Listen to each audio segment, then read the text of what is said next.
Soul Sessions, our July forum, Healthy from the Inside Out. So I'm very happy to see all of your beautiful faces today. So happy. And this is our beautiful panel behind me. Don't they look wonderful? Like they look like right?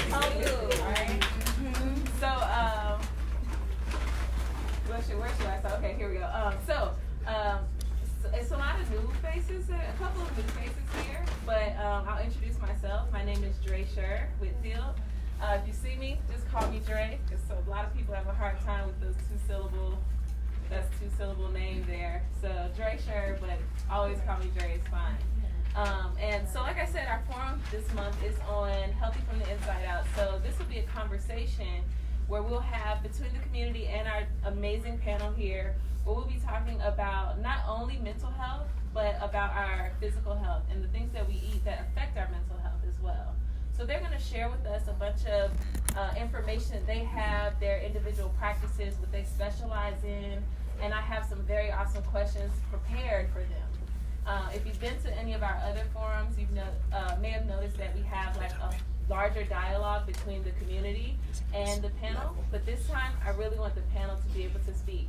So if you do have a question, comment, concern, definitely feel like you can always chime in. And but just, I might tell you have to hold on, okay? But for the most part, we really want to hear what these amazing professionals have to share with us today. And before we get started, just like every other time, I'll have Ifayomi to come forward and pour libations for our ancestors. And it may be new to some people, but to do a brief explanation, we do this so that we pay homage to the people that have made it so that we are here today. Those that have come over on the transatlantic slave trade, those who dealt with the life of slavery, the life of living through Jim Crow and segregation, those of us who have grandparents, great-grandparents that did not make it throughout that timeline. So we want to pay homage to them, even if it's your auntie or whoever that has already transitioned over to the spiritual realm, to the astral realm. We want to pay homage to them. So I'll have Ifayomi come forward at this moment, and she will do what she does so well. Thank you. Ashe. Good thing. So one of the things that she did not say about those that came before us is that we are reincarnated as them. Okay. So as a result of that, we always want to pay homage to our ancestors and those that came before us. For everybody is different, right? But I am a Europa priestess, and so I'm also initiated into the Society of Egungun, which means that I am a priestess for the ancestors, basically. So wherever I show up, especially where we're doing forums or anything relative to Afrocentricity or us progressing as Africans in America, right? We always want to pay homage to them first, and especially being in this environment here in Africa Love Store, where we have all of the relics and clothes and things that are sacred to who we are as a people. So I just wanted to add that part to what she said. With that being said, without further ado, water is one of the most powerful elements in all of the elements of the universe. So we use water to pay homage to our ancestors. Our ancestors reside where? In the earth, right? So when you see the young men who are out drinking and they pour a little bit out for their homies, that's where this come from. Okay? I'm gonna say some invocations to the ancestors in the Yoruba language. It's just one of the many languages that the ancestors speak through, or one of the tongues that they come through in. If anyone wants to know what I'm saying at the end of this or afterwards, I will be more than happy to translate for you. Ashe? Ashe. Omi tutu. Ana tutu. Ile tutu. Tutu loroye. Kosi ku. Kosi eru. Kosi eyo. Kosi opo. Kosi akoba. Kosi idana. Kosi itubo. Oriku baba wa. Mojuba. Egun Iblisi. Olodumare. Oloye orun. Ashe. Ashe. Mojuba Bogbo Orishas. Ashe. Mojuba Bogbo Ianifas. Ashe. Mojuba Bogbo Babalawo. Ashe. Mojuba Bogbo Ielosha. Mojuba Bogbo Babalosha. Mojuba Bogbo Mata Santo. Mojuba Bogbo Pata Santo. Mojuba Bogbo Eguntimi Olodumare. Oloye Orun. Ashe.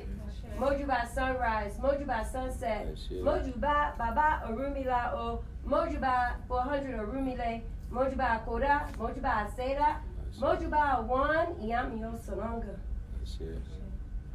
Mojuba all of the honored ancestors who now sit at the feet of Olodumare, God, in the light that follows this one. Mojuba all of the honored ancestors who were buried in the soil of Alke Bulan. Who knows what Alke Bulan is?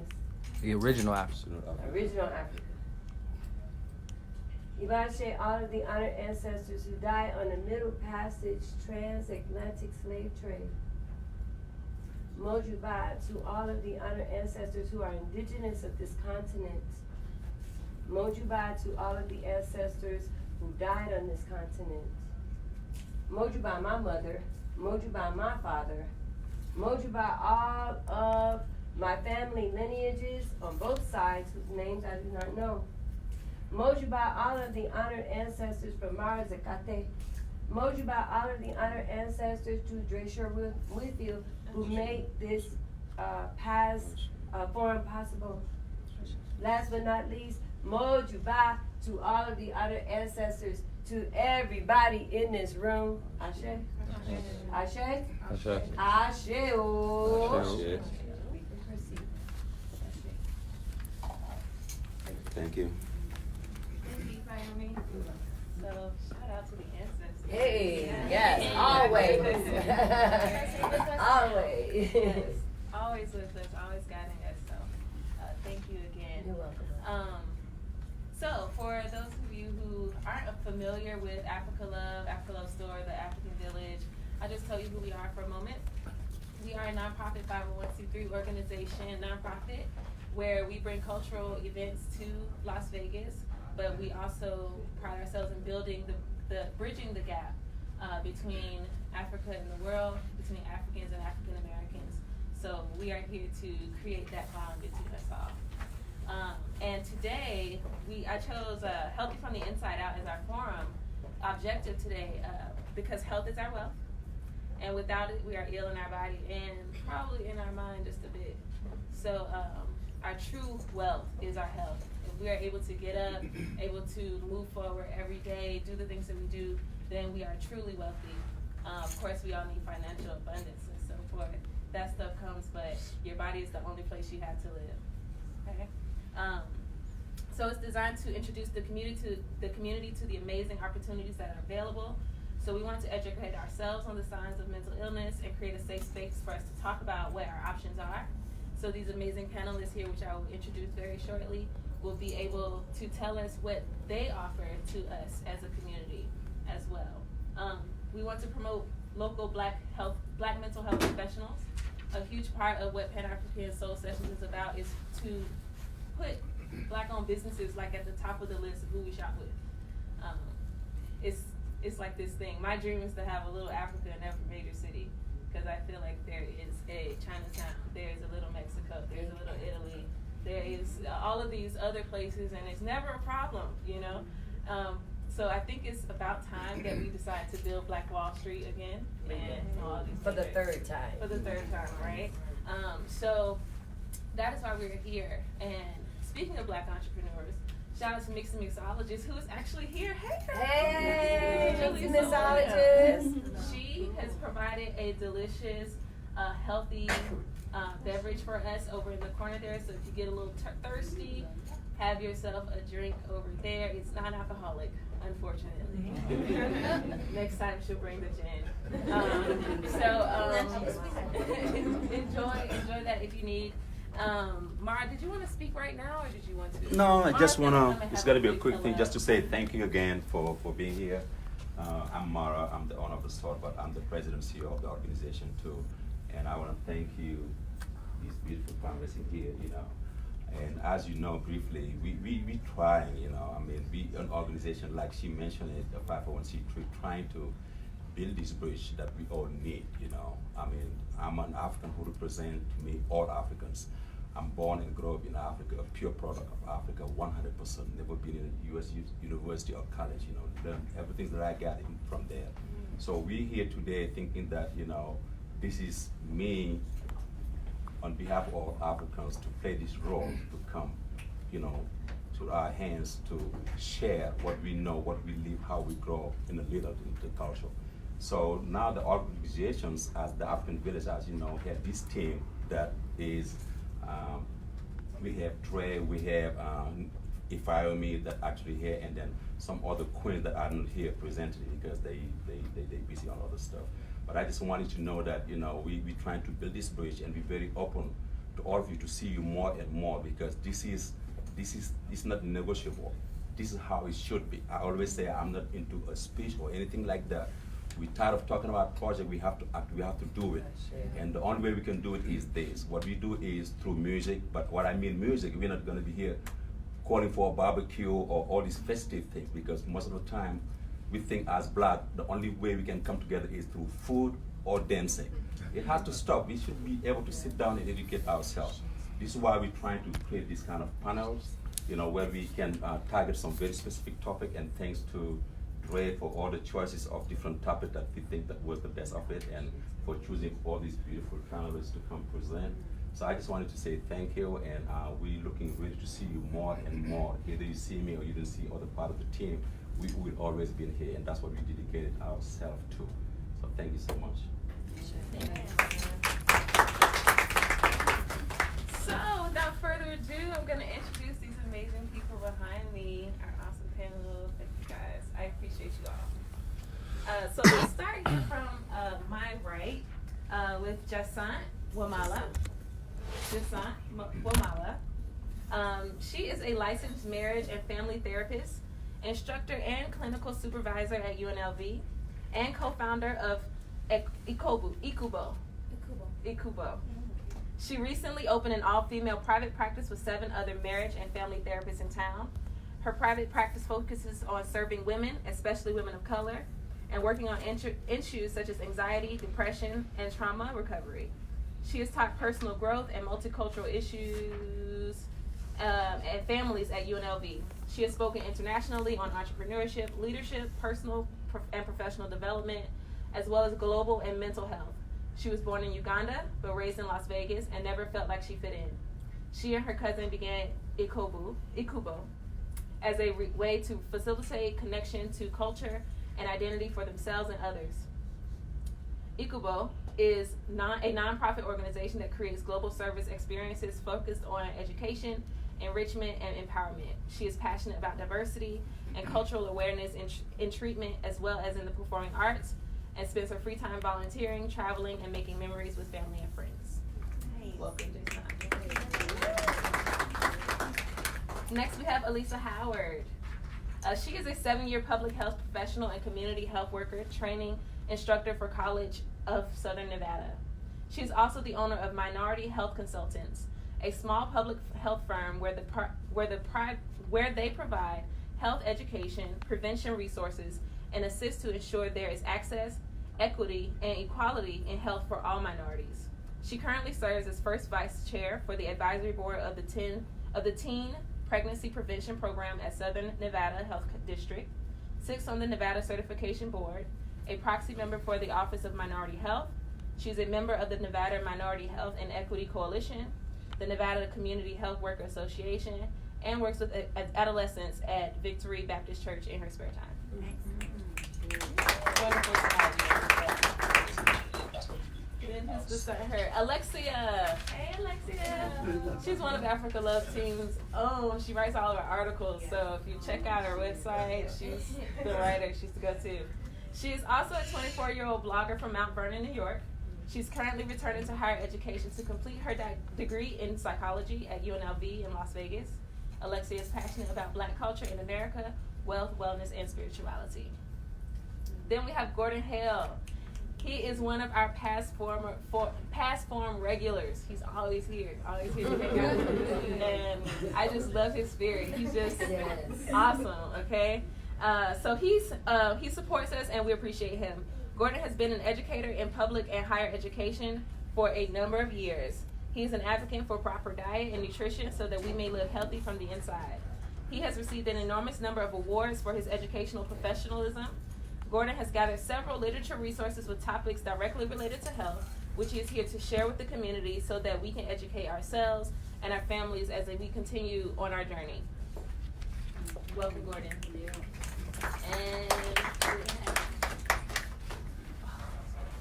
where am I? Okay, Gail Lawson here to the left of Gordon is currently a clinician with a mental health agency and the president of the Association of Black Social Workers of Greater Las Vegas. The ABSWGL is one of many chapters under the National Association of Black Social Workers that is now based in Washington, D.C., but was started in Oakland, California 51 years ago. Some of the association principals are pulling together to assist our community and to serve as advocates to relieving suffering from Black people by any means necessary. Welcome, Gail. Yeah. And last but not least, we have this beautiful Black man here, Keith Stark. Hello. He's a marriage and family therapist intern. When I was looking for panelists, I felt like I have to have a Black man present to speak on mental health, specifically for Black men. So I found him.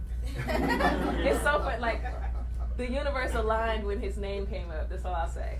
So Keith Stark is a marriage and family therapist intern. Keith was born and raised in Camden, New Jersey, and relocated to Las Vegas in 2007. He has been married for 21 years to his wife, Tiffany. Together. Yeah, right? Yes. 22. 22, okay. To his wife, Tiffany. Together they have 2 children, Joshua, age 20, and Tatum, age 14. Keith brings a wealth of experience working with our youth for the past 26 years. His passion for young people was birthed in him early as he wrestled with understanding personal matters that he experienced living in an inner city. Mr. Stark worked 10 years in juvenile justice, 7 years in education, and 7 years in nonprofit programs and management. Currently, he works in Clark County School District, as a safe school professional and has a private practice at Lake Mead Wellness Center. Keith is also a certified anger management instructor and understands the mental health struggles that come with growing up in an inner city. Although he is a therapist for all, he has a strong passion to serve those who suffer from multi-generational mental illnesses that affect those who are products of their inner city. Keith's future ambitions are to expand his business and become a speaker that inspires others through his story of hope and resiliency. Welcome. This panel is dope, y'all.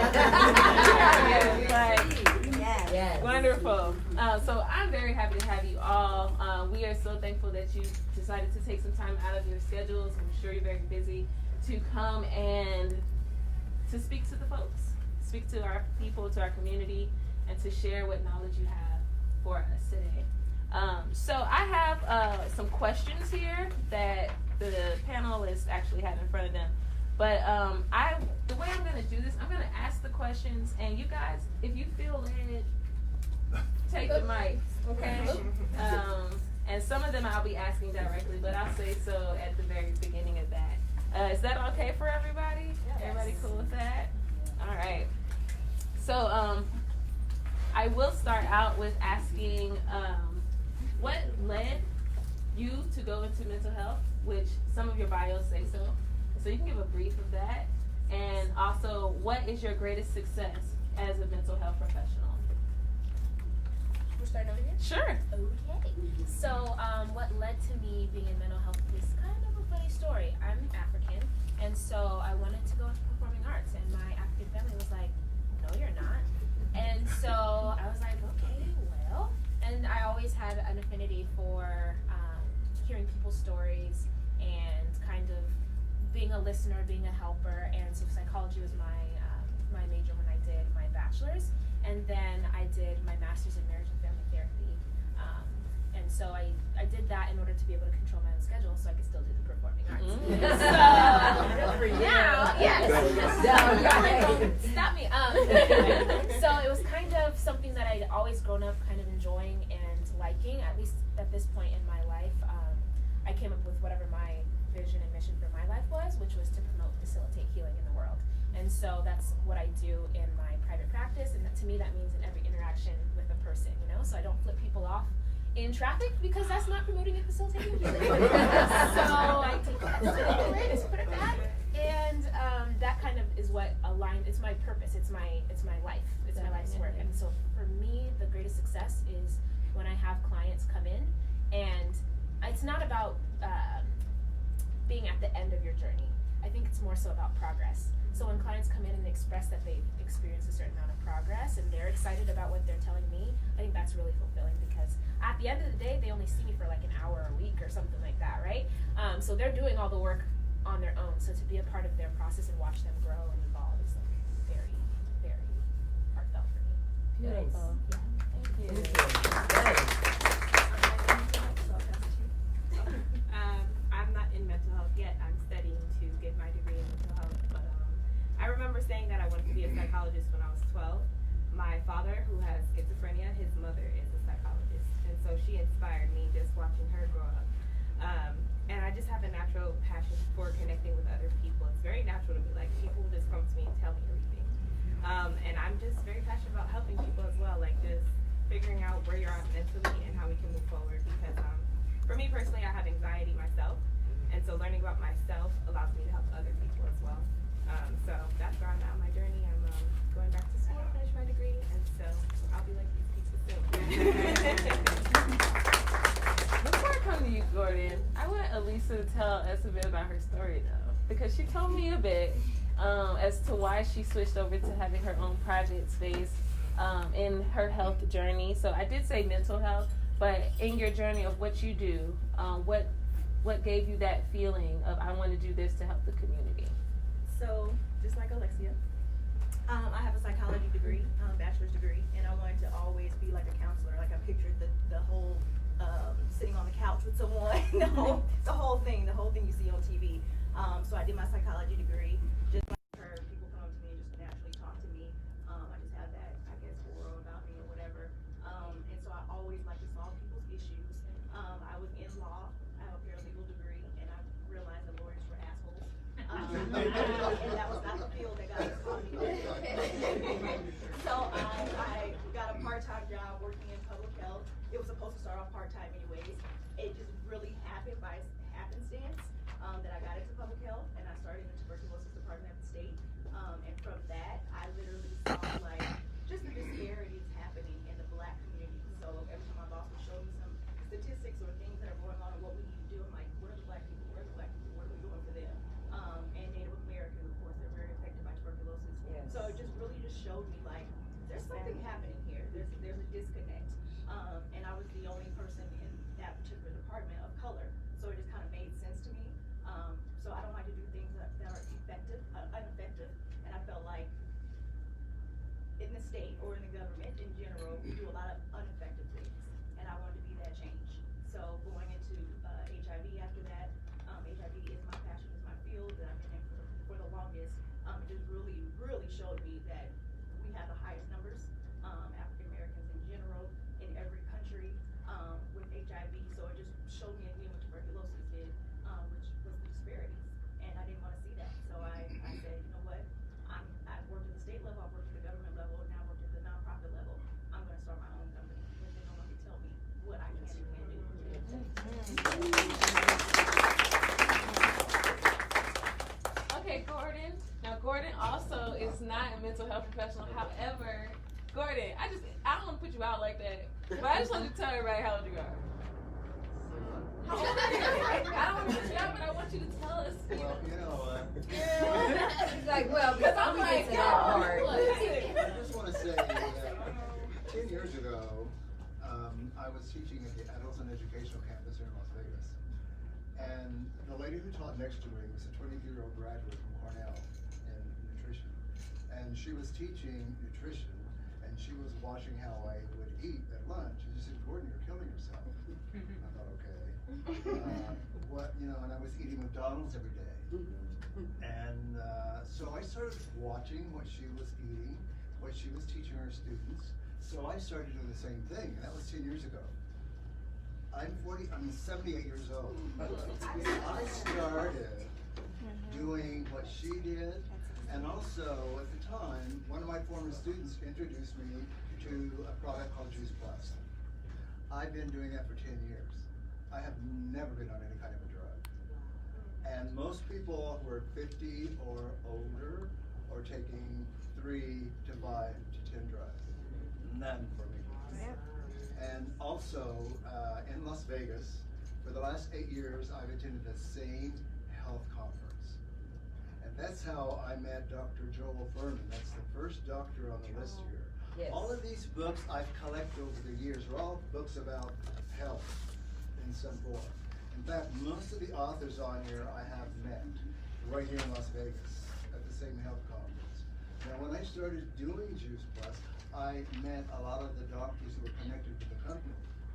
Now, the product that I do, what it will do for you is it will improve your immune system, it will protect your DNA, and if you get sick, you get well pretty quickly. I can't tell you when I've ever had a cold again or been down with anything. My biggest stress in life now is my family. I come from a family of a lot of sick people. My mother had Alzheimer's. My father lived to be 96. I don't know how he did that, but he was fairly a happy person. But 2 of my brothers died of heart attacks. I have a niece who has MS. I have a brother who has prostate issues. And one of my nephews has had triple bypass. And these people are all younger than I am. And so when I've tried to get them to do what I'm doing, I get a lot of pushback. So I've given up on them, and that's my stress in life. So what I'm saying, diet is a very important part of how we conduct our lives. It affects not only your physical, but also your mental. So if you're not eating right, not only are you ruining yourself physically, but also mentally. Because if you're eating a lot of processed foods, which is full of sugar, then you're going to have some mental problems. And I think I talked about on there's a doctor, he's a minister, Nathaniel Jordan. He's the only black minister that I know that has part of his ministry as teaching health and wellness. And he is a disciple of Dr. Joel Furman, who has written a book called Fast Food Genocide. And he talks about what this can do to improve your physical and mental health. And especially with children, the children that are in this generation aren't expected to live as long as their parents. To me, that's really sad. And the company that I represents, Juice Plus, we have a study with over 150,000 children that we have, and as a result of them being raised on Juice Plus, they have 56% fewer prescription drugs, 60% less missing days from school, 61% were eating more fruits and vegetables, 66% were visiting the doctor less, 71% were drinking more water, 71% were consuming less fast food and soft drinks, 89% were more aware of their health, and 96% were reaping some kind of benefits.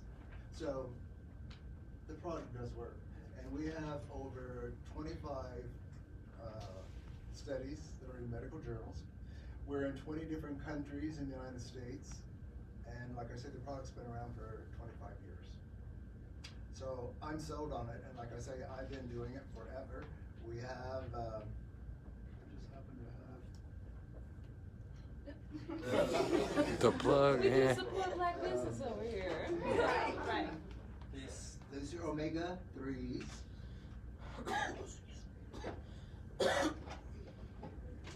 I wanna know how old he is. This is one, these are all pure food. There's no additives. They're all fruits and vegetables. You look on it, it's a food label, and there's no drugs in that. We also have smoothies that come in chocolate and vanilla, and this could be a meal soup replacement. For example, if I'm like hungry in the middle of the night, I can take one of these, the chocolate or vanilla, put it in the blender with almond milk and a banana or avocado or whatever, and I can go to bed and sleep nights. And we also have nutrition bars. So this is my life.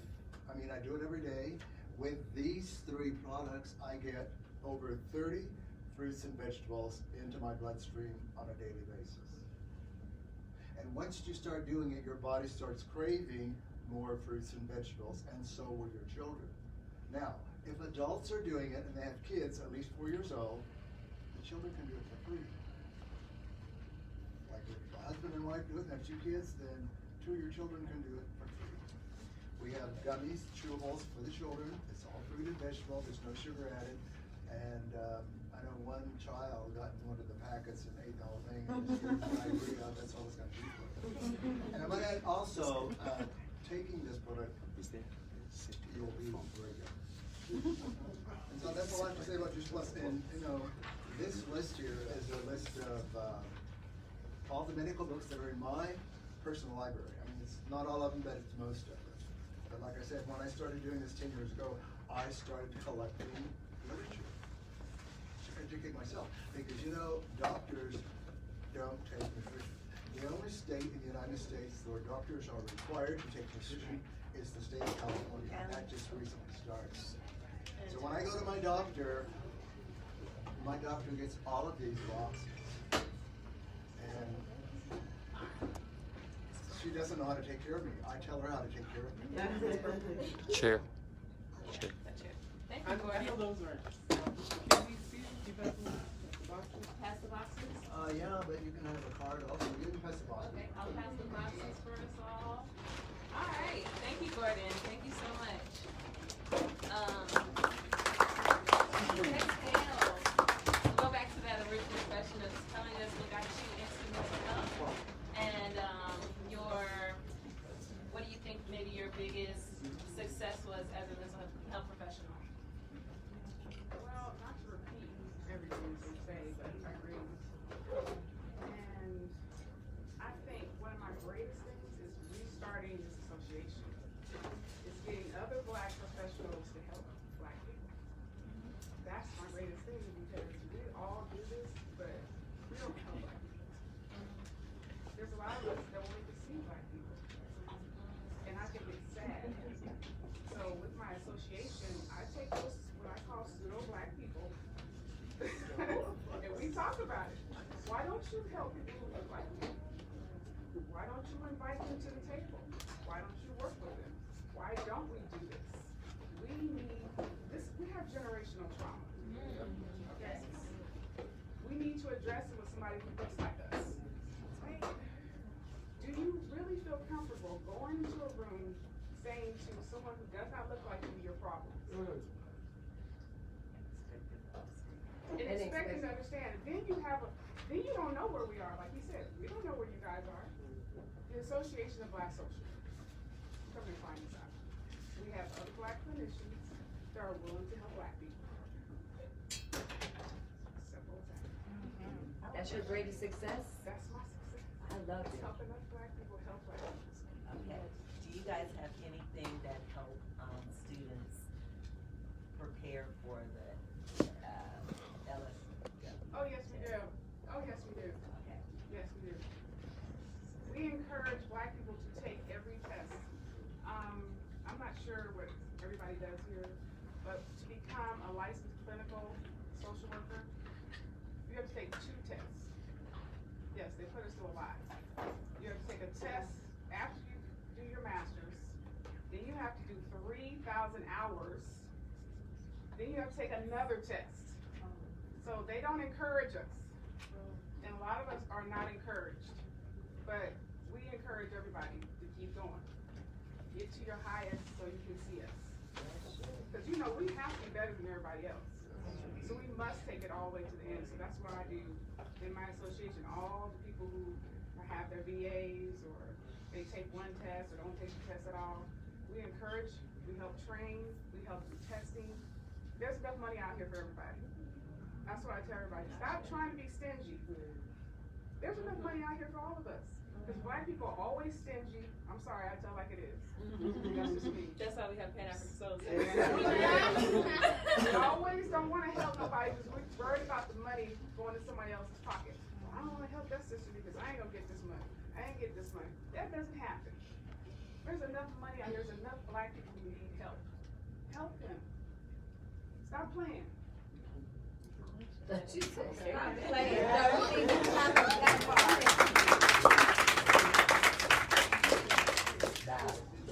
I ain't got nothing for that. I've been playing too much. No, so what was the first question? Why you chose mental Why? health? Which you had, I read that. Yeah, right. I read that, you know, the inner city thing, but I would love for you to tell it from your So- point. And your greatest success. So And your greatest success. there was a couple of things. And what got me into it, initially when I was a young man, not even a young man, I was a boy, and I was just struggling with some things that my mom and I were going through in a single parent household. And one day we were hungry, right? And so my mom was like, I don't have nothing. Like, we don't have nothing to eat today. And so I was like, can we call my dad? And, you know, he said, and she said, no, we can't call him because, you know, he's not, I've asked him and he's not. So out of anger, I wanted to fight my dad, right? And so I was gonna go to his house, which he was only maybe 3 miles away or less. And my mom stopped me. I don't think I would beat him, but I was gonna try because I was just angry. And so I remember saying on my balcony, I was sitting on my balcony, and right next door to my sister-in-law back there. I said, you know, when I get older, I want to help people who have experiences similar to mine. So I said that when I was like preteen, a teenager, and forgot about it. To move things forward, I worked in juvenile justice back in New Jersey. And I was frustrated with my job because young men would come in, you know, a certain way. They'll go through our rehabilitation process. They'll come out, you know, a different way. Right? They'll go home, you know, on fire, ready to start their new life. And then a few months later, they come right back. And so it was frustrating because, you know, we put in all this work, and I felt like a failure. And I would go home stressed. And so I was just like, why? Why are they going back home? Because they were going home to a system that failed, right? A system that was doing what they were doing before they got locked up. And so they went back to those same behaviors and were incentivized to go back to the system. So I said I wanted to help out families. And you know, when you can't just reach a kid without touching his family. And so that was really my purpose. Honestly, I'm gonna be real shallow with my greatest success, right? When I get clients that come to me and say, I can say I feel safe in here to say this. I found you because I was looking for a black male for my black son. Yeah. And so, when I hear that, You can say that loud. I do say it all the time. That's important. So, that's the greatest success. Yes. That's good. Well, I guess I can take this question off. It was one question. Where was it? Do you believe there's a necessity for black people to get counseling from therapists that look like them? So I think Take it out. resounding yes. If I could add to that, because Sure. there is research to support that getting service from people that are similar to you or look like you is more efficient than someone that's not. And so I just went through my supervisor training course, and we were talking about diversity, and everyone was looking at me like I was a one-eyed beast when I was talking about it, like, huh? I'm like, don't be stupid. Like, but I was the only black woman in my class of 30 therapists in my cohort. Weirdly, there was 3 black males in the class. I was like, well, okay, y'all, but only one or two is still practicing. So the higher you go in education, the less you see people that look like you. And I didn't realize that because I grew up in Las Vegas. It's pretty diverse, you know? Yeah. So I grew up thinking like colorblind, but colorblind isn't good either. So getting getting more education made it apparent to me that if I'm the only person in this, then what does that mean for the community? How many of me are there per capita? If that makes sense. And so the research supports it, but academia is run by white men. So it takes us kind of elevating and going all the way to the top. Like, I'm gonna get a PhD. Do I feel like it? But no, I need my nieces to see me get my PhD.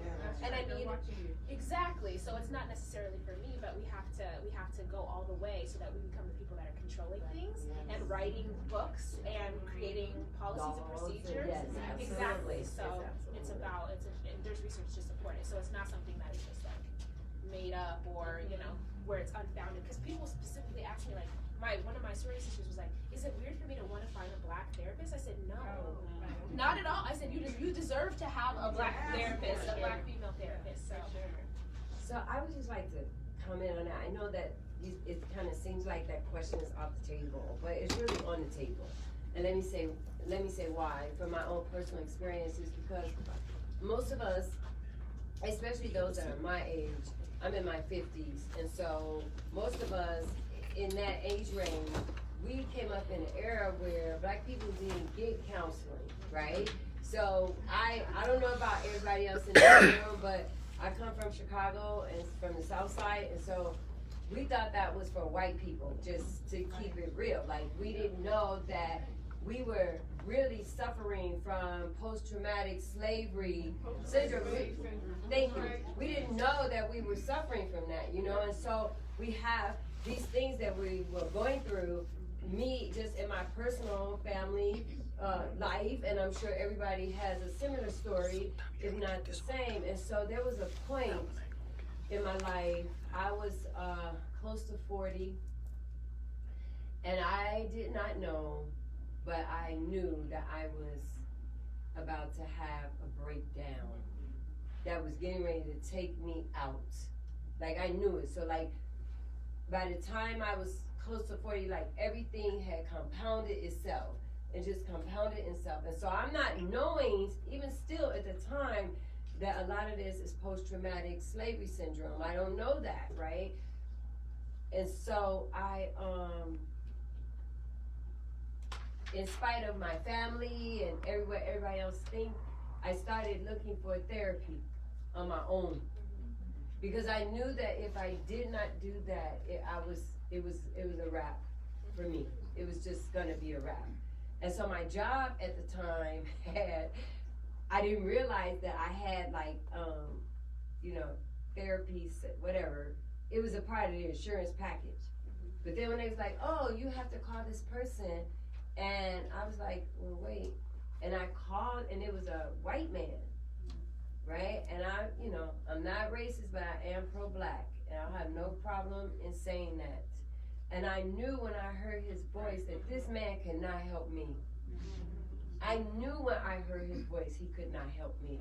And so I never followed through with him, but there was still the need, the desire, and I needed it, right? The need to get this done.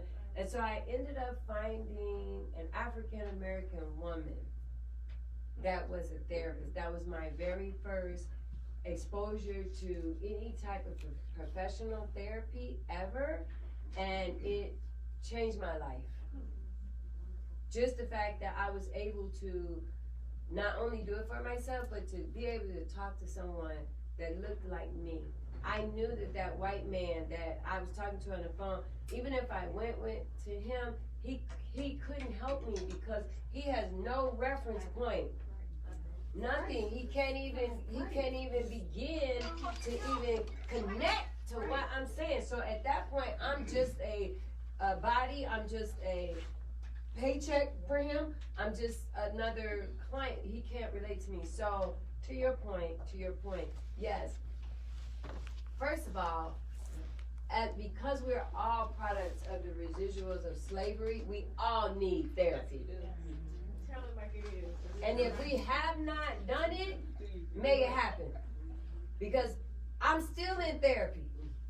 I ain't say that part. Okay. And I'm grateful for it. But you know what? I disagree. You know, if we are physically sick, we're gonna go to the doctor.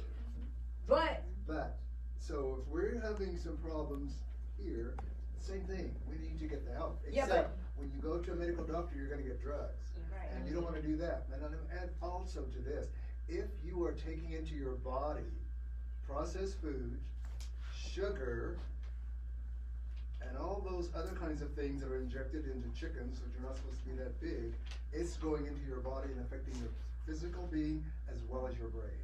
so Gordon, I agree with you 100%. I used to be a plant-based chef, so I used to teach what you're talking about, okay? And I had clients to help me support that. But what I want to say to everybody is there is no disconnection from what we're eating and what we're feeling spiritually and mentally and psychologically. So it's not like, oh, if you go get therapy and you eat McDonald's, you're gonna be okay. No, that's not what I'm saying. But, cause it's a whole total package, it's a whole total thing that it's a whole total holistic experience that we have to incorporate for ourselves. We need it. We deserve it. We're supposed to have it. So I agree with you, but I just feel like sometimes as a people, we are taught to believe that the physical and the mental and the physical and the spiritual and the physical and the emotional are different things. No, it's not. Right.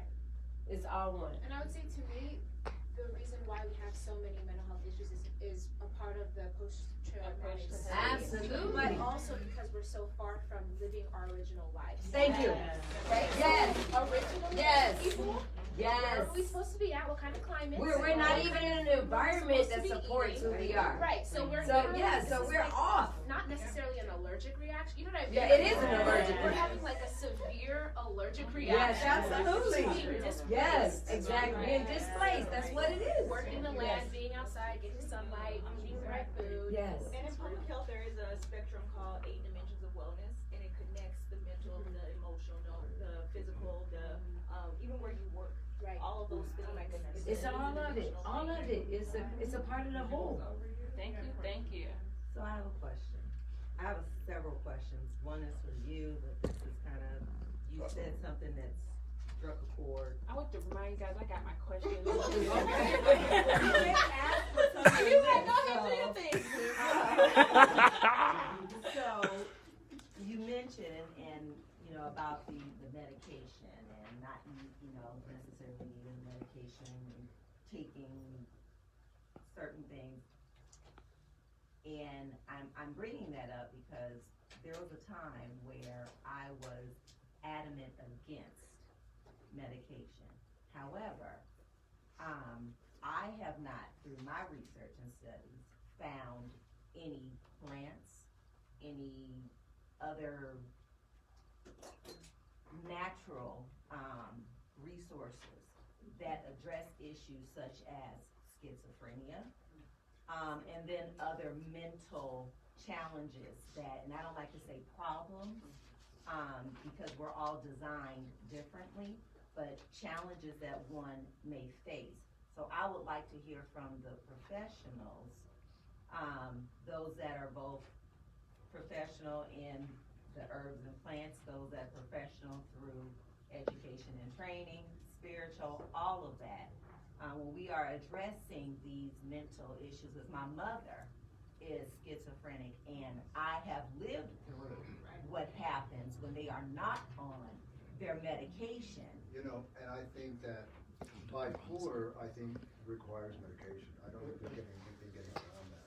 I'm not sure, but I think so, because, I had a partner who was bipolar, but if that person didn't get their medication, committed suicide. So bipolarism and schizophrenia, I know enough about that I think that, medication is necessary. But again, my company, we have over 25 independent studies about what nutrition can do, specifically our product, and they're on my website. You can check those out. So let me say this. First of all, for every pill that is prescribed, if we do the research on that pill and we dig deep enough, we're gonna find a plant that is associated with that specific pill. We have to find we're going to find a plant. And all they did was took nature and added a chemical to it to magnify it so that they could sell it. And that's one of the reasons why you have to be careful taking vitamins, because they're This synthetic. is true. I agree with you on that. Because if you're It's taking, all if you're synthetic. doing, I mean, real food, you don't need vitamins.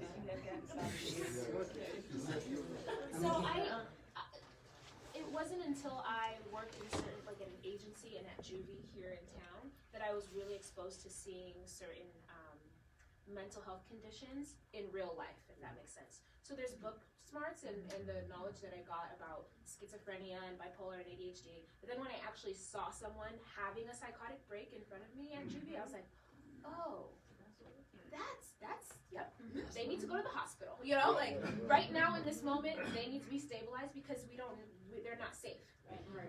However, I also come from a perspective that the neurotransmitters that we have are only there, like dopamine, what is it? Drugs only work because they fit the neurotransmitters we already have. Exactly. So when someone gives you SSRIs or antidepressants, it's because it mimics things we already create in our body.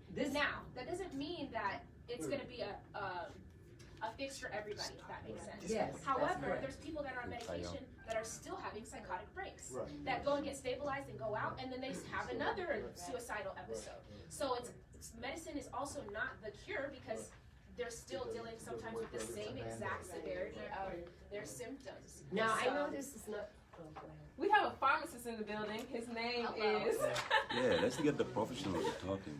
Hi guys. What you said is very true, but I just want to keep it simple. Medication is not designed to cure. Right. It's more or less symptoms management. Do we need it? Yes. Blood pressure, diabetes, we need that to manage. Now, the second part of that is we can adopt lifestyle changes, just like you did, and we can practically clear out, diabetes and blood pressure as well. As far as mental health goes, chemical imbalance, just like she mentioned right there.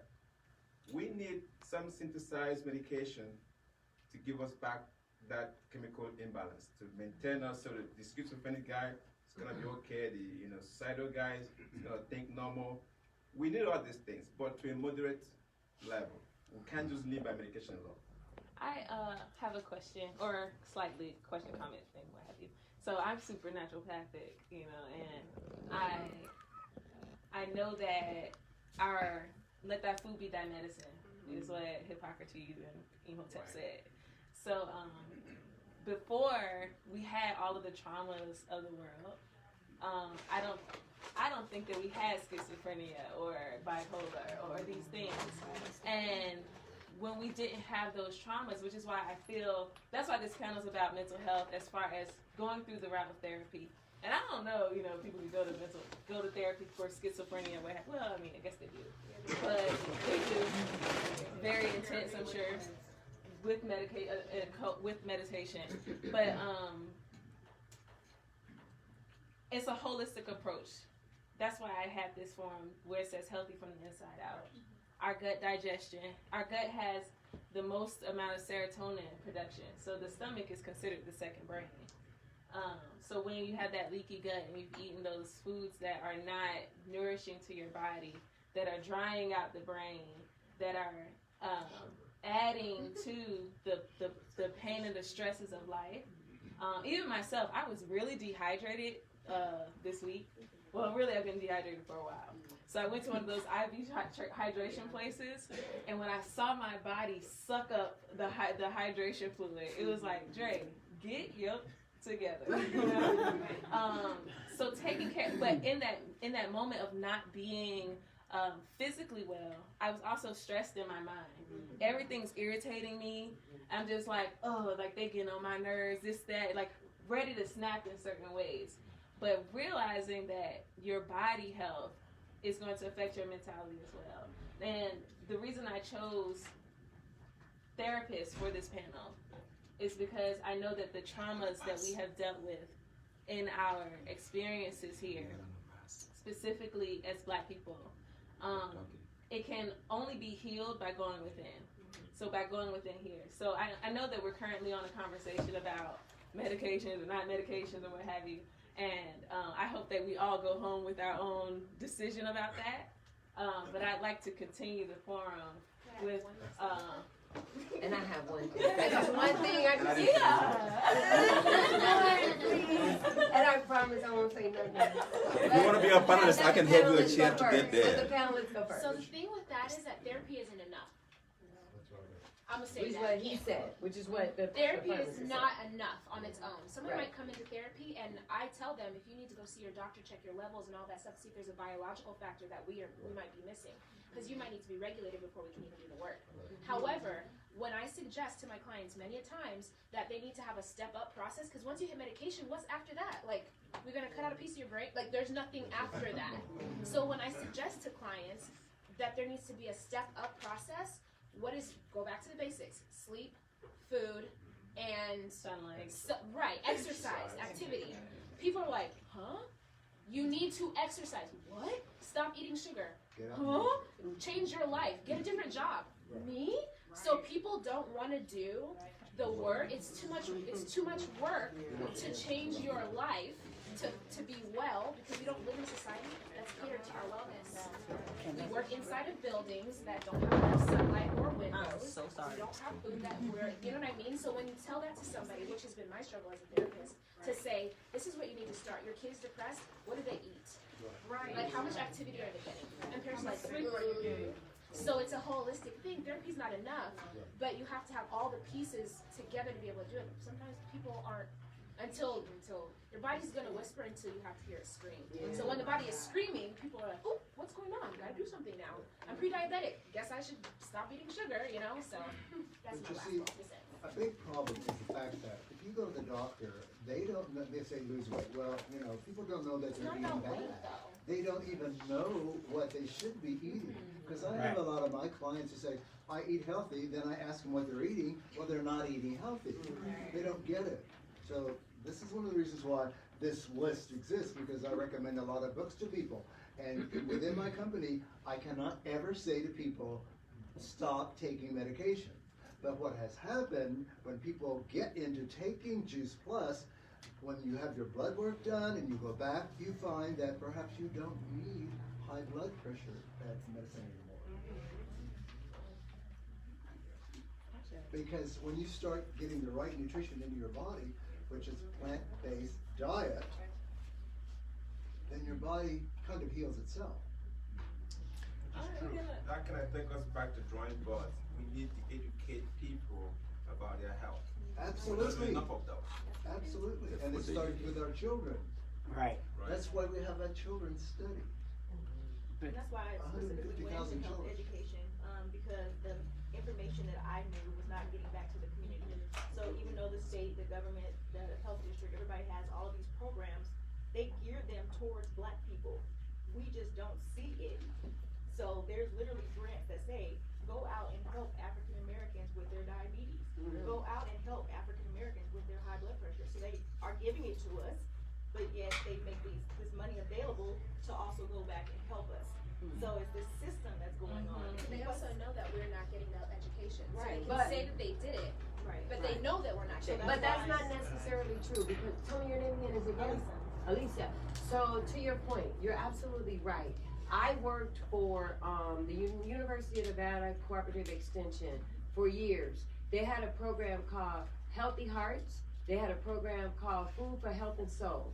I was a community-based instructor for both programs. And what they did was they got money from the government, a lot of money for the government, to pay us to go into the community, into the churches, into the community to recruit people to take these classes. We had to target specific zip codes. And we went into the community and we taught these classes, but we never had nobody to show up And so that's And the they other were, part. it was free for them. It was free for So the that's people. the other part. That's what I do. So now that's why I built my own company so that I can get those grants. You guys gonna give that money out? Let me get it then. Yeah, but I'll even- go out and teach. So But here's what? the deal, they hired me Yeah. because, okay, let's keep it real. University without cooperative attention, that's white. So they had white instructors going into black neighborhoods and the people wasn't responding to that. Right. So they were like, we need black instructors to come into these neighborhoods. That's what they're gonna hear, that's what they're gonna respond But even to. with black instructors, we still have to do the work. You mean the people have to do the People work? have Yeah, to I do the agree. work. But I'm just saying, to your point, I'm just agreeing with you and Yeah, saying that the money was there. Yeah. They took it into the community. They do research, they do studies on us, they do all of these things, and supposedly to try and help us, but that's another forum. So, I'm just saying that it was there. I know because I was a part of it. I was doing it. So you're absolutely right about that. But there were people that were not showing up for it. We For have free. another gentleman. Yes, I like your point because I think he's absolutely right. Because in the beginning, man was placed in a garden, not on a farm. And yes, ideally, we should eat an alkaline vegan diet, unquestioned. But realistically, we can. You had the key. To make the long story short, you had the key. You said it start with the children. Here in Vegas and in Michigan and other places, they have a program for the children. They have them work the garden and teach them about vegetables. They eat raw vegetables. But once they get to high school, a youth can graduate from high school, not take one class in nutrition, and as soon as he get to college, he can take a class in cannabis. That is absolutely criminal. It's like what we're saying. We need to begin to, I was gonna ask you after it's over, where do we start trying to push? I was gonna go to my district council, and they'll give me 5 minutes to speak. Where do we start pushing nutrition in school? Because a person, all you have to do, you're not gonna get everybody to be a vegan, but you can get them to eat the right way. I taught for 25, 30 years as a chef and a dietary clinical director in Michigan and California. It's very simple. You just eat 2 to 3 ounces of meat, 4 ounces of vegetables, and it's just eating. It's just eating the right way, and you just let me be quiet, and you just get away, and you do away with the diet because eating is something you have to do all your life. I'm 73. Amen. Yeah. Right, yes. I want to add something. Right? What I want to add is, I'm not a specialist, but I'm just saying from a background of being an African.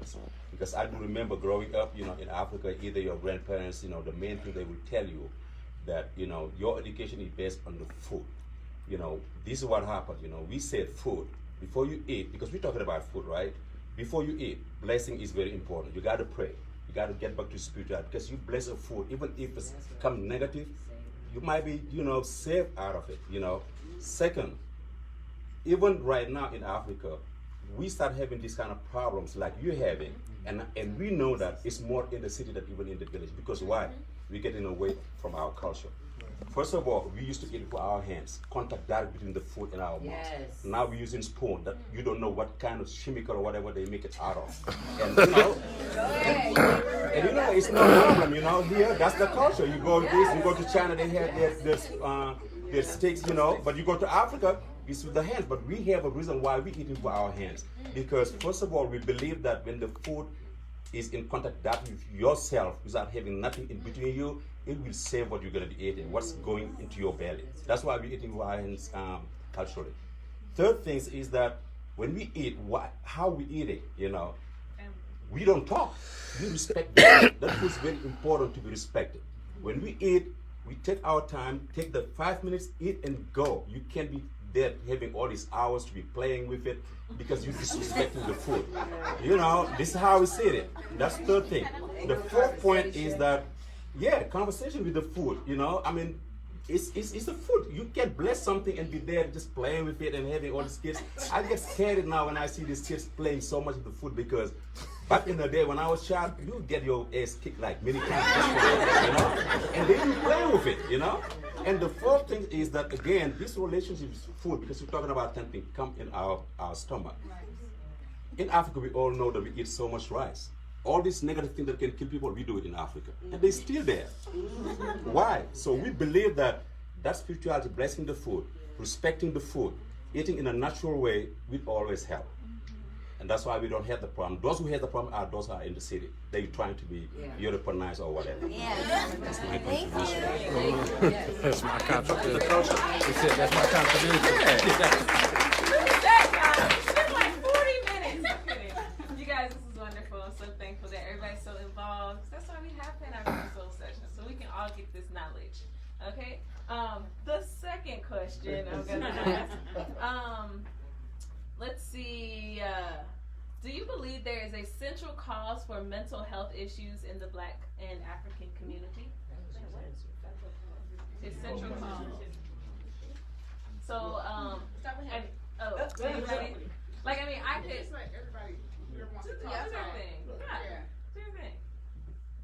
Yes. Well, you know, it's like, again, it goes back to diet.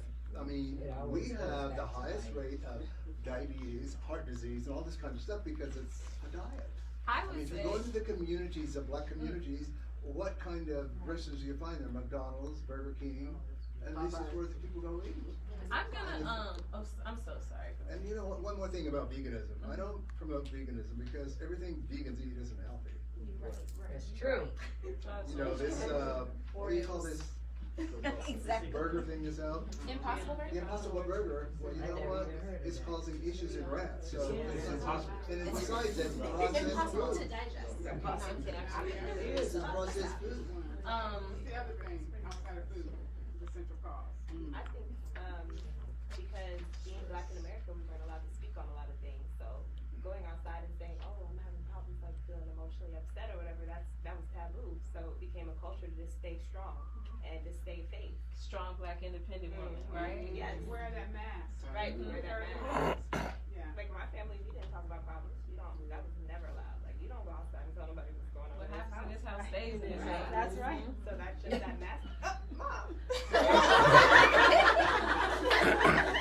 Said, I taught you right.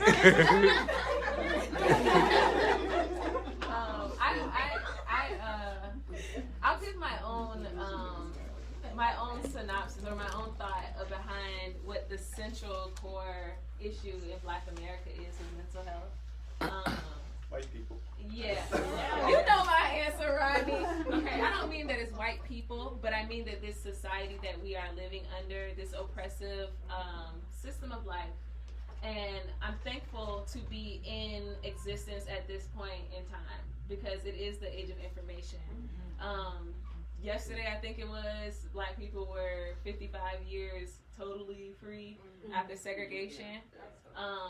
And the traumas that we've dealt with from slavery, okay, actually I had a conversation on social media the other day with some people from back home, and apparently someone or some people were fighting in the street, and somebody made a comment, something like, "Y'all tired of being ratchet," or something like that, and it really brought something up inside of me, other than my dehydration.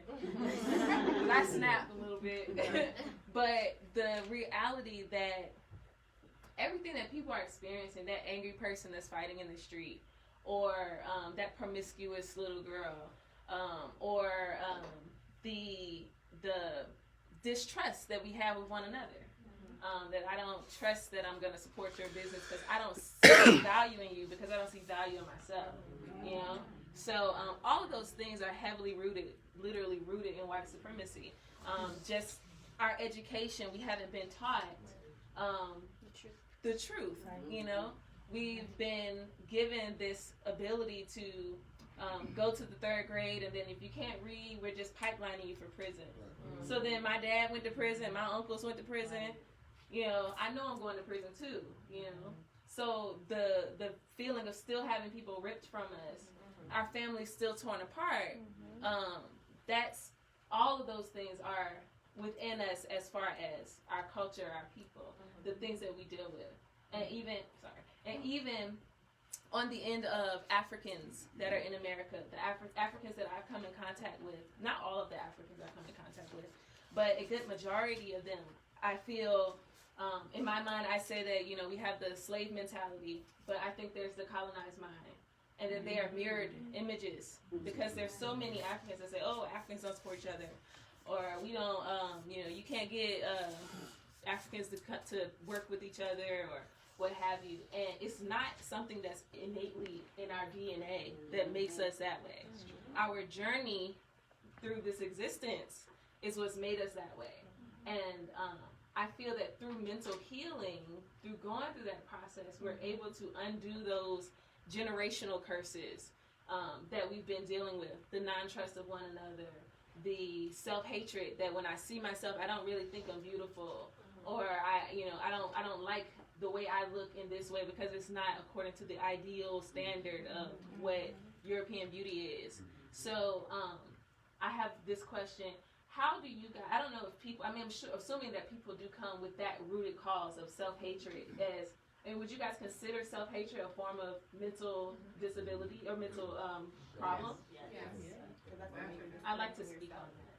So, as you were speaking, it reminded me that there's unity and there's separation. And so before, whatever you want to call it, we were all united, right?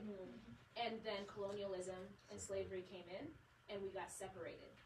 And so to me, unity is where the healing takes place. Which is why we have Pan-African Soul Sessions. Which is why we have Pan-African Soul Sessions, for us to all be in this room collectively, because all of our energy, all the energy of our ancestors, whatever it is you believe, right, is charging through all of us in this process of having this conversation. So my biggest thing, because that comes, the self-hatred comes from the separation. To me, it would be my, not my goal, but my hope for every person to be able to go back to Africa. And that's why me and my cousin created Incubo. I was born there, but I was moved from there. Now, reasons why or for whatever, but it wasn't until I went back as a person that was born in Africa that I felt whole. I agree. And there's something about being on the land, being with the people, speaking, eating, talking. Because we're a communal people. We work as a group. We don't work individually. And like she said, it's in the unity, but everything in this society teaches us to be independent, which is created an individual, which is creating a form of mental illness for us just because of what she just said. Rugged individualism is America's cultural It's not our perspective. Thing. It's not true. African culture is collectivistic. Yes, it's and so as you connect, you don't hate yourself because it's not about competition anymore. It's not about black or light skin versus dark skin, thick versus slim thick, whatever kind of like classifications people come up with, right? That's all separation. Those are all different levels and ways of saying separation. And if we could even take it to really what is prevalent right now. So all of the forms of social media, however... Don't you say nothing else, because I got a question. Thank you, Don't you speak Did anyone else want to speak on the self-hate portion that I just mentioned? Well, I can tell you, like, maybe 3 years ago, I was going to this church, and I was the only one that looked like me there. And I was elected there. And then, you know, I was asked to do this thing on Black history. So I got up and I did this, but I started talking about my family and how I was raised in this community. And after I finished, I said, these people don't care. Right. And so to the pastor, I said, you know what? I can fit in here, but I don't belong here. And that was like a weight lifted from me, and I never went back. And so to be able to go to Africa, I can imagine even how much better I'll feel. Right. Absolutely. Speaking of trips to Africa, the African Village here hosts a trip to Africa every year for New Year's. this tour. So We'll guys, we'll talk about that at the end because we can go. Let's Ain't go. nothing to it. Why y'all talking? Got my Talk passport. about it. I have a question about the self-hatred for the gentleman at the end when we're dealing with our young African-American males.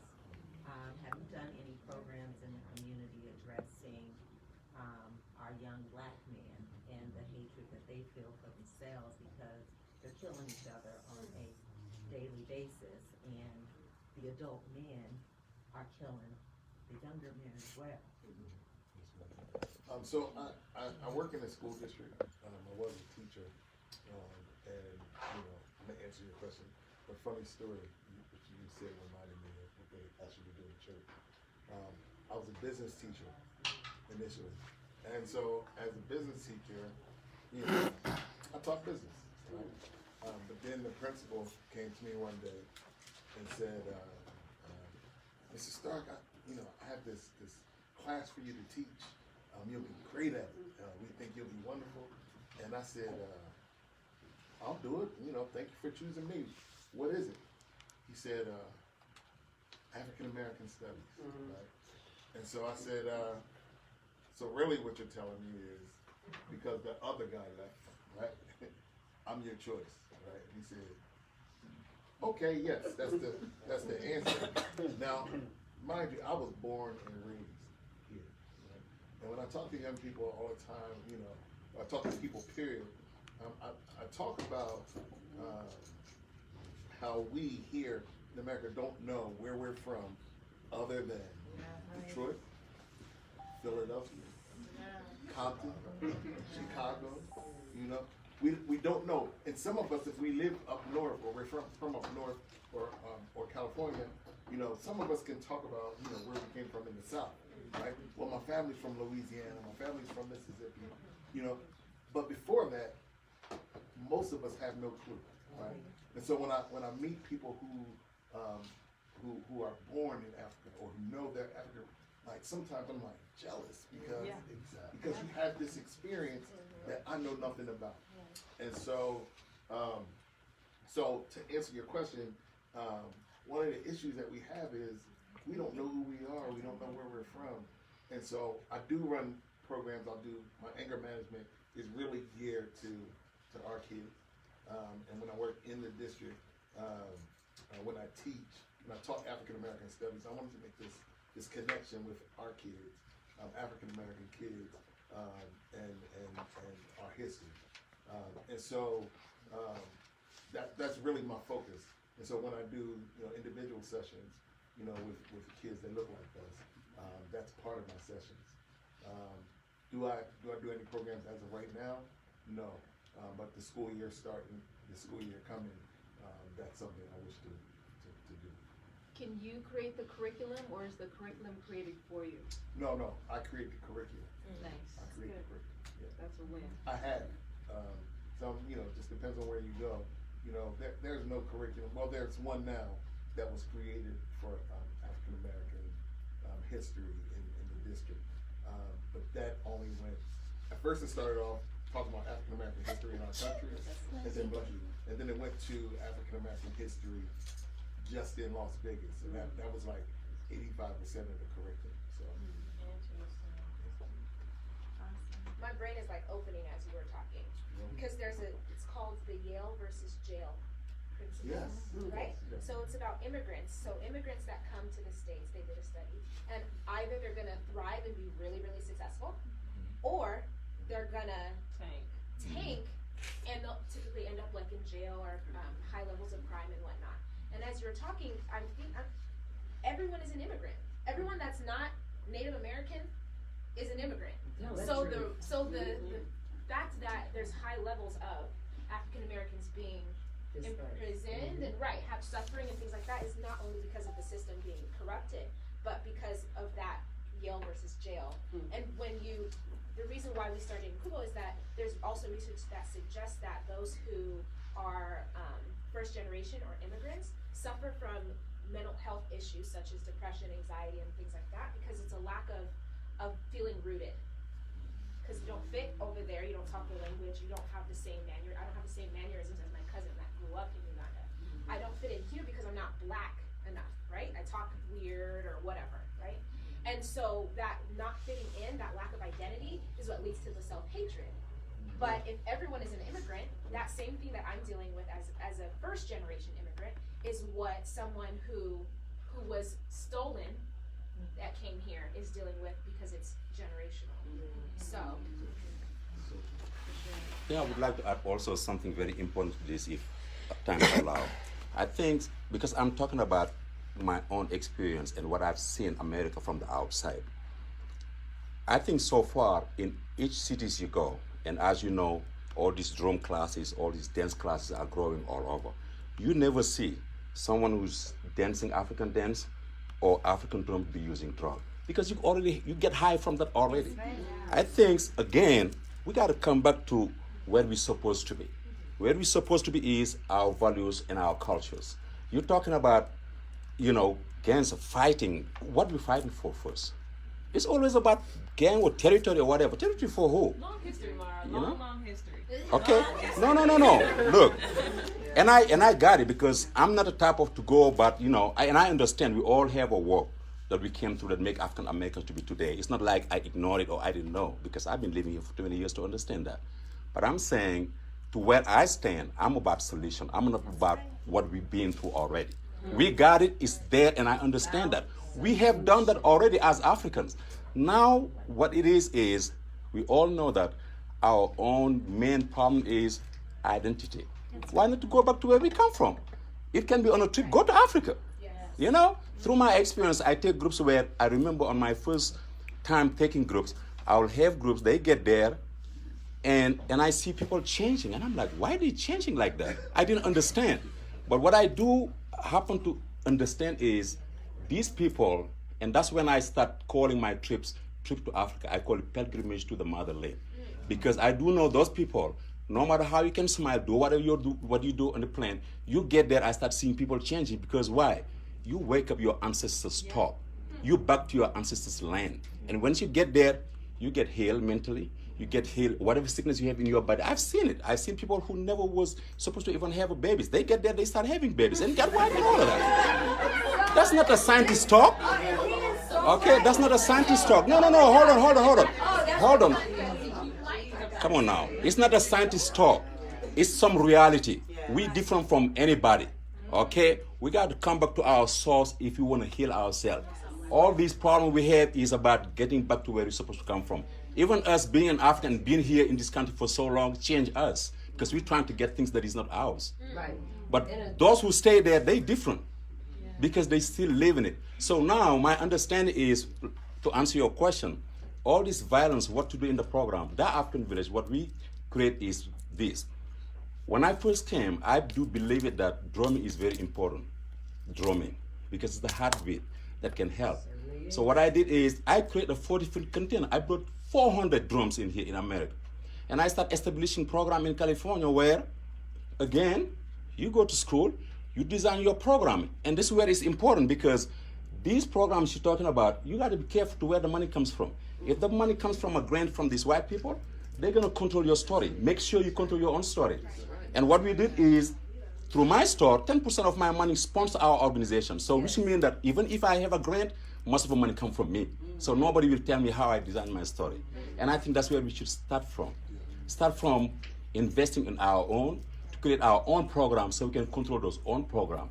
If we let those grants get to us, those programs will not be your program. They're going to tell you what to do. Okay? So that's the things I want to really contribute. We have to get back to the source and be who we are and where we come from. That's where the whole key it is. And not only does the drum connect us to our very heartbeat, because it does, but the drum has the power to call the energy of the ancestors right here next to you.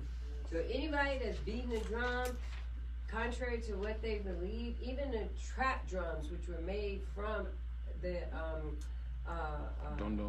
concept of African drums, is calling in the ancestors. So when we're doing that, we're really connecting to the truth, our real truth of who we are. And I just want to say this very last thing.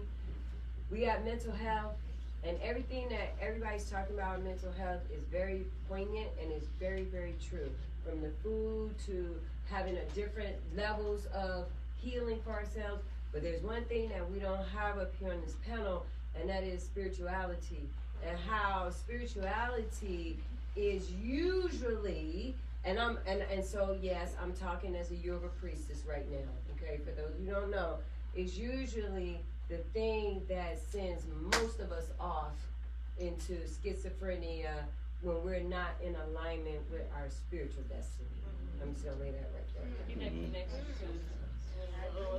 I think that's a touchy subject because It is. we were saying, black people don't want to help black people. Yeah. I became a therapist to help work with couples, but then black girls kept on finding me, and I was like, I guess I'm supposed to see black girls. But a part of that was that black people, I had this stereotype that black people don't go to therapy, black people go to church. But spirituality was shifted and changed between slavery to where we are now, and so what spirituality looks like before is different than what it it's a touchy subject. It is a very touchy subject, but it is still a subject that exists nonetheless. Right. Whether it's touchy or not. And it can be touchy, and it's touchy because of your understanding. Your understanding is a part of your perception, and your perception is based on your experiences.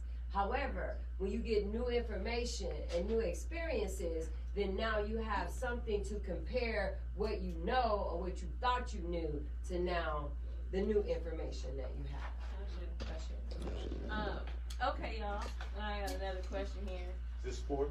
I don't know. She's like, I don't know. Y'all run the show. I'm just here. She's like, Bring everybody together. But it always happens this way. Yeah. Okay, so this is a two-part question. Well, I guess we can fuse this question together. I'm gonna have this for the panelists. I'll just say the two questions and you just merge them how you will. Okay. First question: how does television/news media affect how black people are viewed by others and by themselves? And the second part is, so I'll repeat the question: how does television/news media affect how black people are viewed by others and by themselves? And then the other part is, does social media have a positive or negative effect on mental health? And I'll say for social media, I think we kind of know, but I want y'all to tell us, what is it that, when we look at social media, we know that people compare their lives, and then that means they have depleted self-value and things like that. So speak on those things, I would say. And what was the other part? And I would say the positive, I would say that I feel the most positive part is about social media is that it brings awareness. That so what we used to not know, the age of information has put it right in front of us. So one more time, how does television/news media affect how black people are viewed by others and by themselves? And does social media have a positive or negative effect on mental health? Go ahead, Gail. Gail, you ain't said. What's up, Gail? I know. That's why I got you though. You can. No, it's just that I kind of go in a deeper direction. Please do. Okay. So I just think that black people need to be aware of other black people.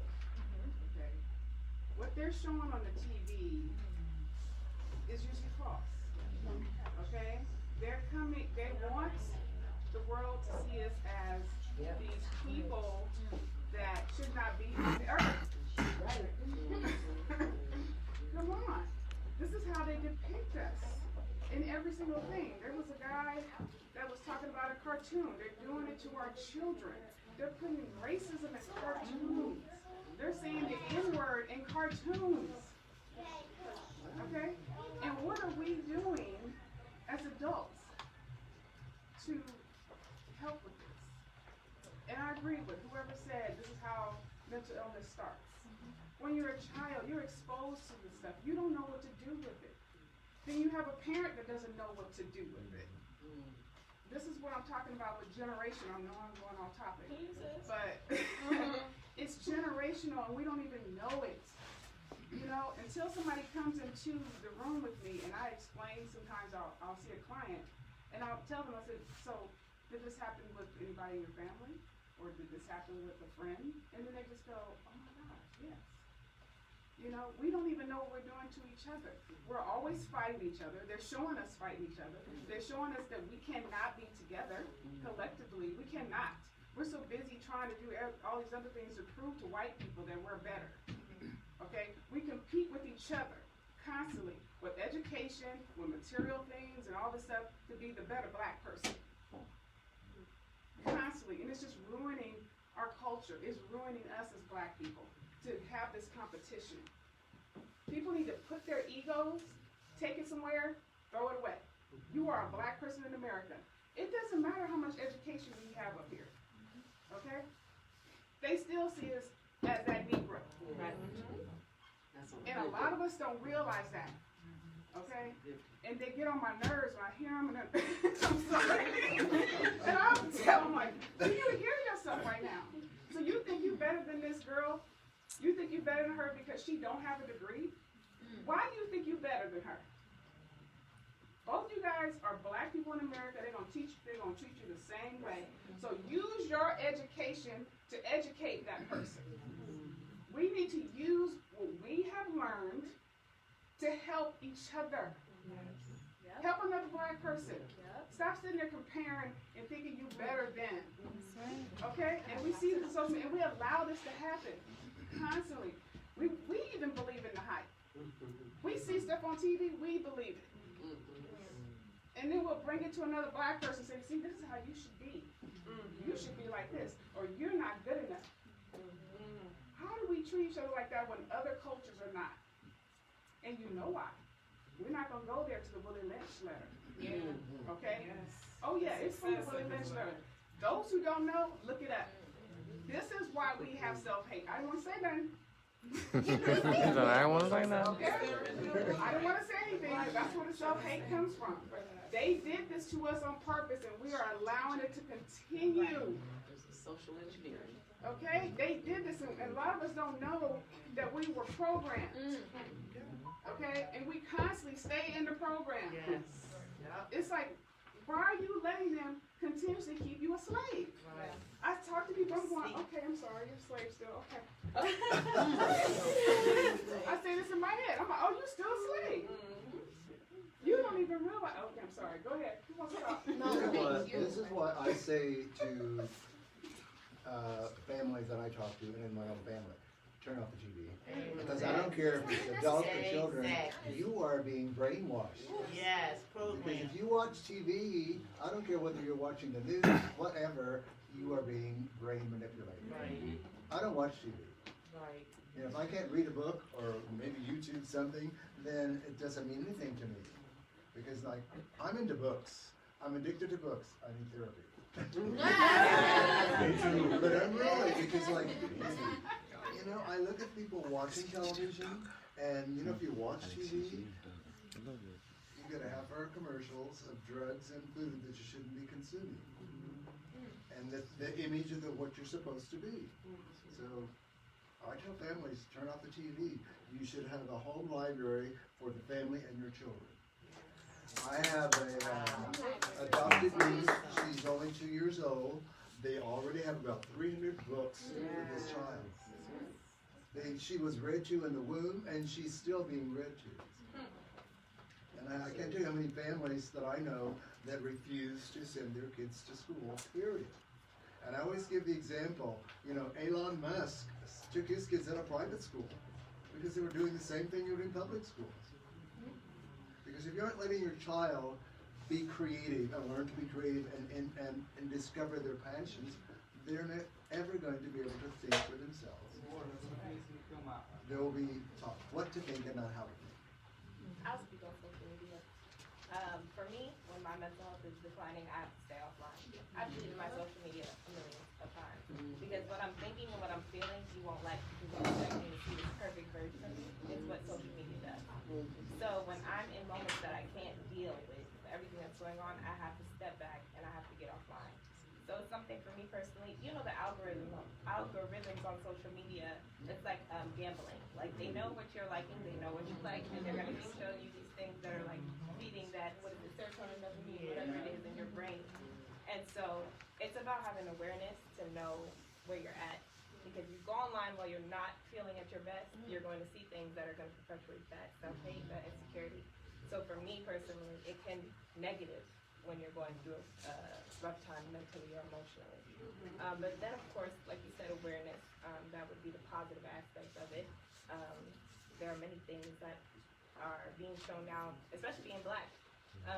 So many people have spoken up online, things that wouldn't have gotten noticed before prior to social media. Social media, being Black now, everybody wants to be Black. You see these girls, they get spray tans and all this extra. Everybody wants to be, you know what I mean? Like, so in one sense, yes, that is part. Like, they don't want to look right. They want to be Black, but they don't. Exactly. Right. They don't want our problems, but they want to look like us. We love our problems, hate our blues. Yeah. In that sense, go ahead. No, you're good. Go ahead. So when it comes to identity, when it comes to social media, and I think we're in an era for our young people, for kids. There's the largest disconnect from grandparents and even parents. The family system is a mess, and so this is one of the first generations, or maybe second. We're going into second generation where this is an issue.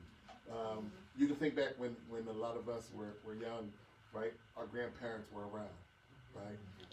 And when grandmom or grandpop spoke, right, you sat at their feet, you listened, you received some of that information. And so most of our influences occurs in the home. But with the media today, our influences are greater. Your kids, if you have teenage kids, if you have kids younger than those teenage years, their influences are their greatest influence are outside of the home and on social media. And so no matter what you strive to instill, right, there's this force or this enemy, if you will, like that is out to get them, right? And so there's a larger disconnect. And when there's a larger disconnect, which was, I think, of course, planned, when you have this large disconnect, it's very hard to communicate to young people that we have a problem, right? It's very hard to communicate to young people like, that's not who you are. So when I talk to young men, when we talk about young men, about just pulling your pants up, right, and stop representing the prison system, right, stop wearing flip flops all the time, right, and looking like you're in the mess hall, you know what I mean?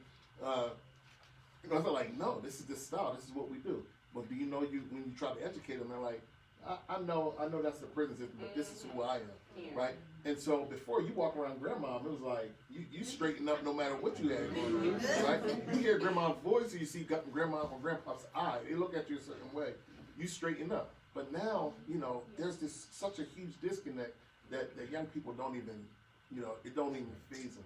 And so we're in for a tough time if we don't make a huge impact. So I think it starts with the parents as well. Yeah. My daughter, she was not allowed to get on social media until she was 16. I know y'all can't believe that. Hallelujah.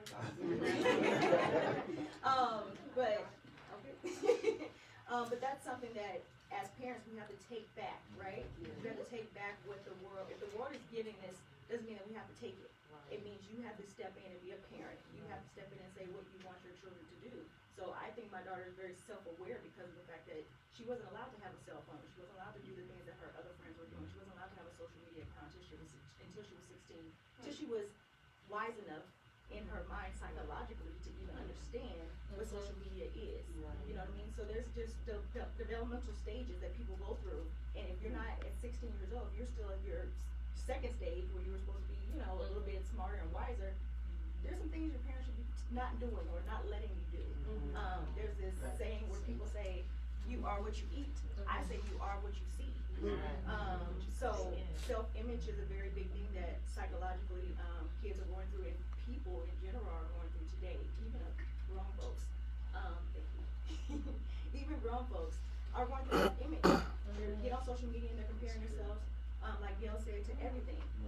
Who has the biggest booty? Who has the biggest, my hair is not as long as that girl's hair, or my eyelashes. Like, we're always trying to one up until we realize who we are. We're not going to ever get to where we're trying to be because we're always trying to get somewhere. We don't even know where we're trying to go. So I think image is a very big thing. I think what you see, what you put yourself around is very important. I think being collectively involved in things that are positive is very important because it is about what you're around and what energy you're collecting. So that's my gift. And you know, when you look at the media, right, and how they display, how they portray us, right? If there's a murder that occurred that was done by someone other than black, right? You know, they talk about the family. You know, he came from a good home. You know, he was wholesome. You know, his neighbor said he was a great kid. Right? Nobody can believe he did No, that. nobody can believe it. Right? He has some mental health issues. Right? Let's give him a hug. He needs a hug. Right? And then when it's someone like us, right? And we don't even have to have done the crime, right?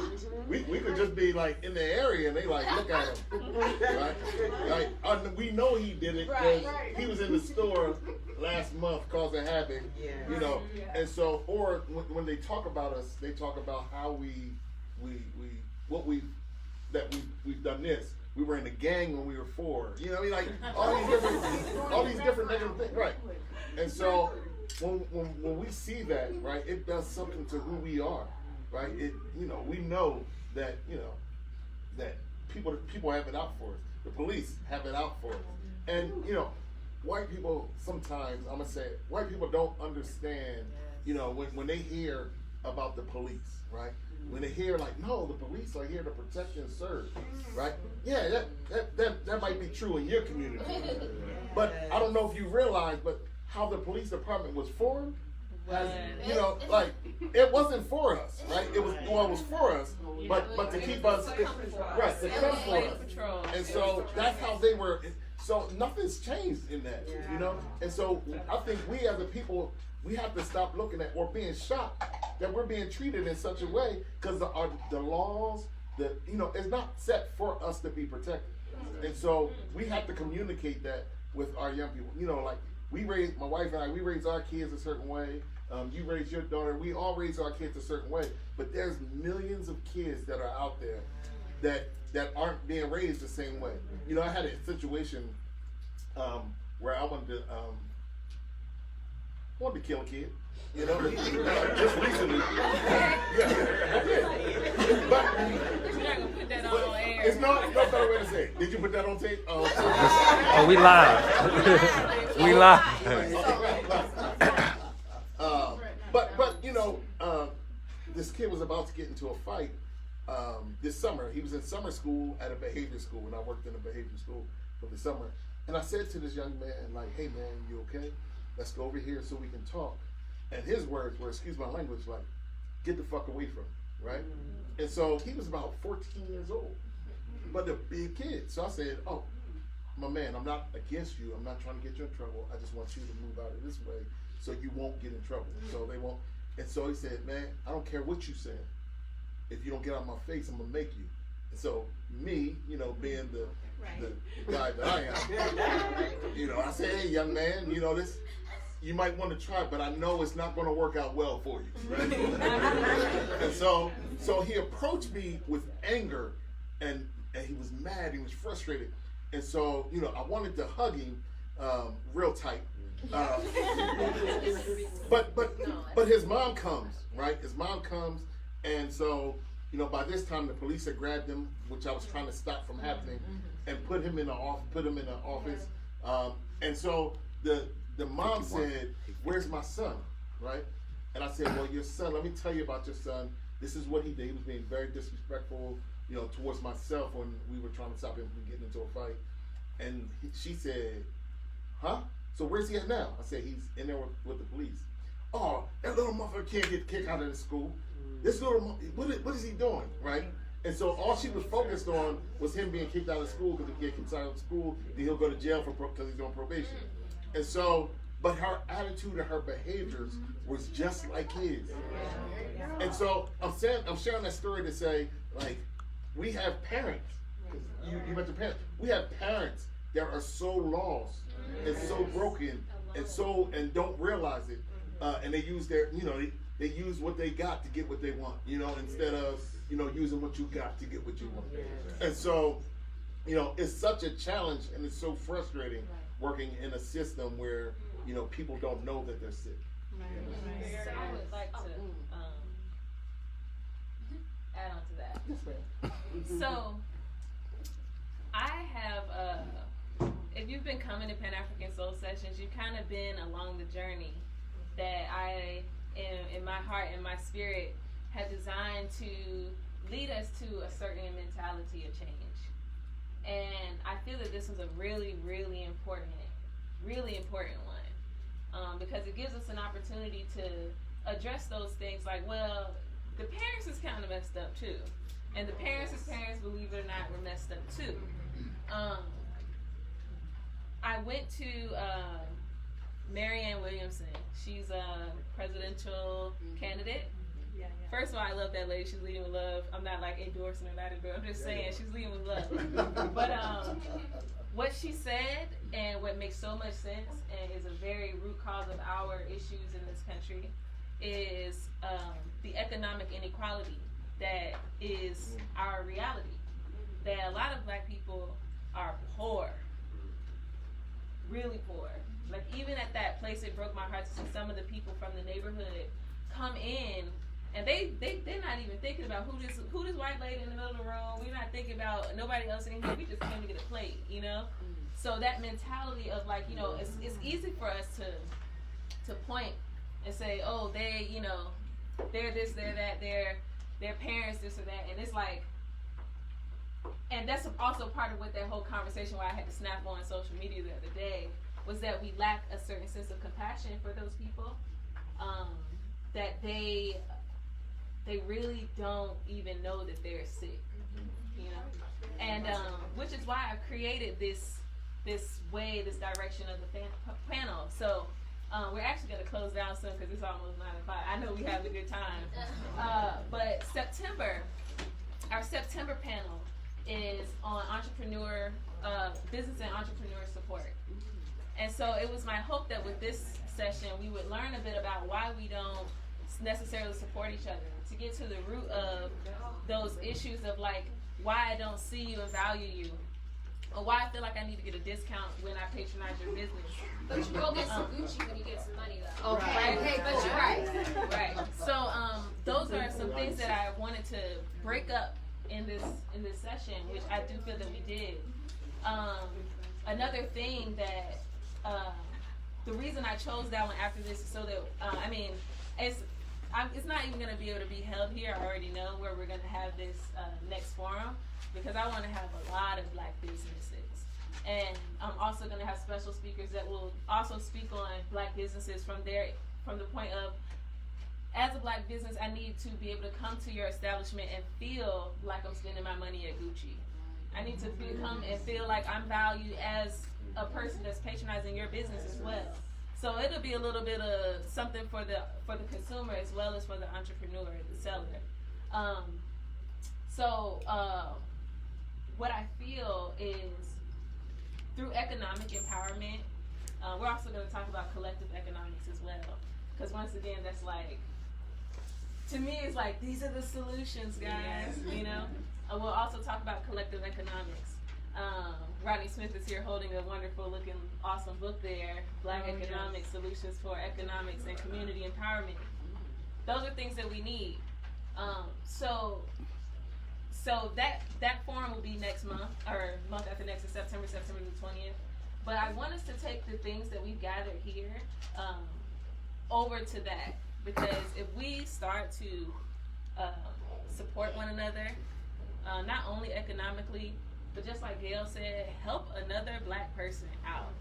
You know, before you think that I'm gonna judge them, think about the fact that their great great granddaddy probably was strung from a tree and it tore their family apart, you know? Or think about the fact that they're angry because they don't have anything.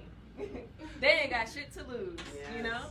So I get why you're mad. You know, Solange had a song called, you know, you have why you mad. You know, she says you got a right to be mad.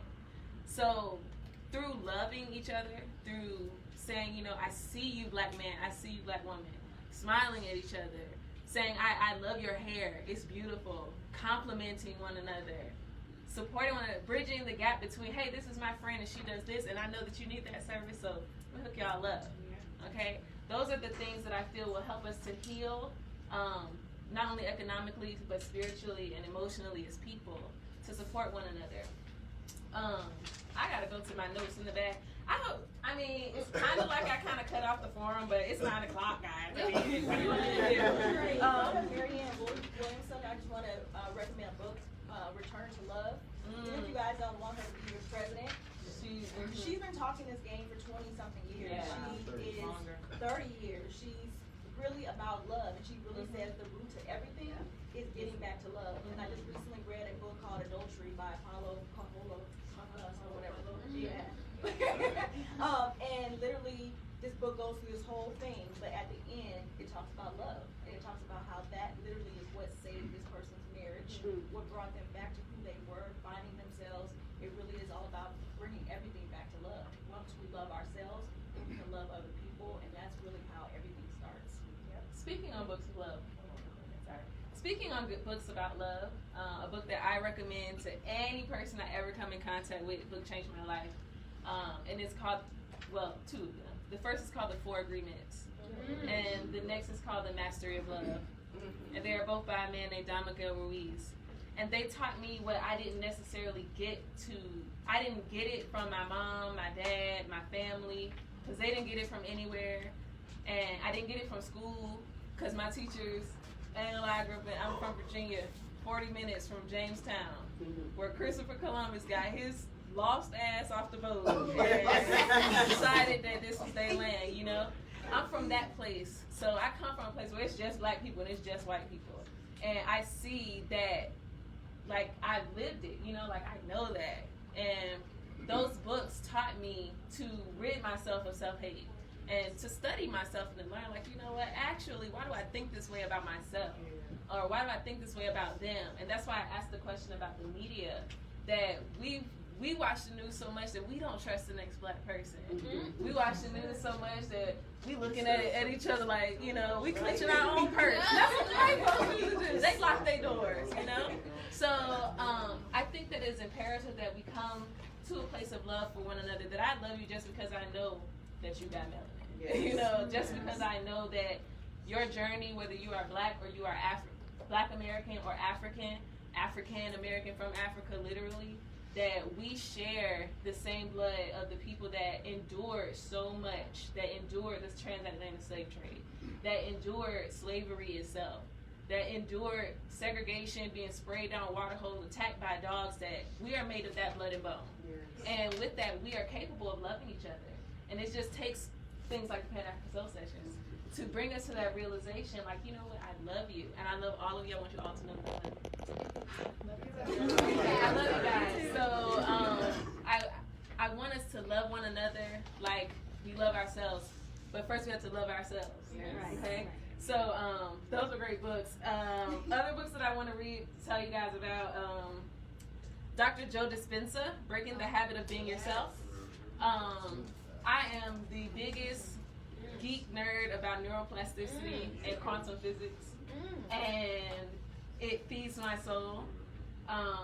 Neuroplasticity is basically you do your own internal healing through thought. Because even if you read the Bible, as a man thinketh, so is he. Or you know, whatever you think, you are. Thoughts become things. So those limiting beliefs, those internal self-hatred, they begin to manifest physically in our bodies.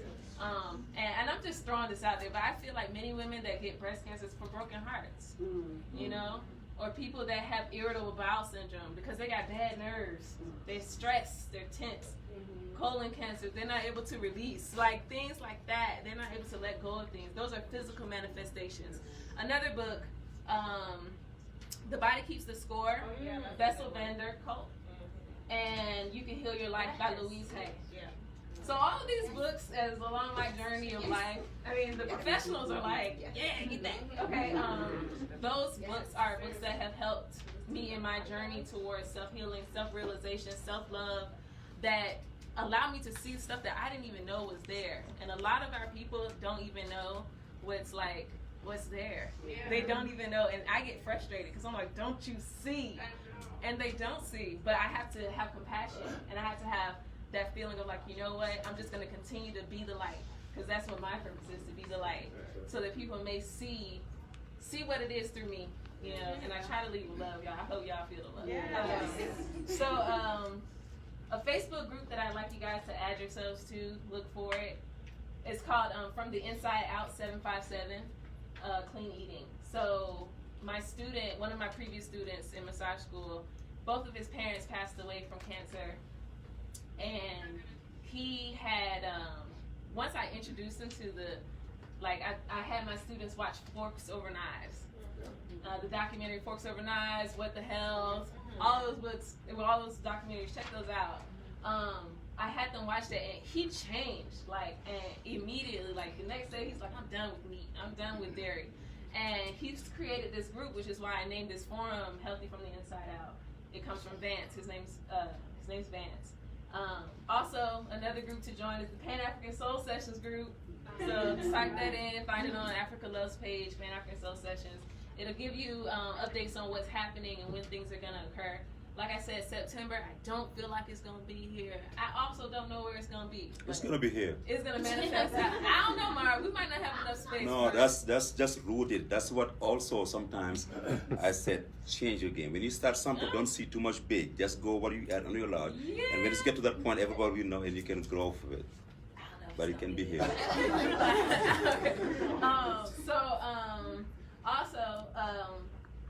Thank you to the amazing panelists. What did you have to say, Gordon? What's that? Well, I have 3 books that I would like to recommend, and number 12 on the booklet I gave you is Chris Beat Cancer.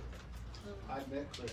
He's a phenomenal young man. And also 2 other books by Marianne Williamson is Healing the Soul of America and A Politics of Love. A Politics of Love, which is really appropriate right now. And for those of you who may be suffering from diabetes, or somebody who does, the very last book on the list, Cyrus Kabata, MD, and the website's there. You want to check that out. Tremendous young man. Marianne Williamson said, our deepest fear is not that we are inadequate, our deepest fear is that we are powerful beyond measure. And I learned that snippet back when I was in the 8th grade.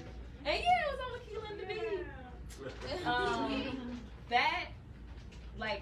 It was crazy because when I found out that I was meeting her and having dinner with her and all that, I was like, she wrote that. So I automatically had this certain, feeling. But then when I still met her, I was still like, you're still in politics though. But I really do feel like she's bringing me love. And you guys should definitely check out those books. They're amazing books. Thank you to our amazing panel. Please give it up. If you yourself need mental health services, you have the end of the rainbow right here. The rainbow, and here's the black gold for you guys, okay? And so reach out to them, connect with them as we exit the premises, and find the person that connects with you best.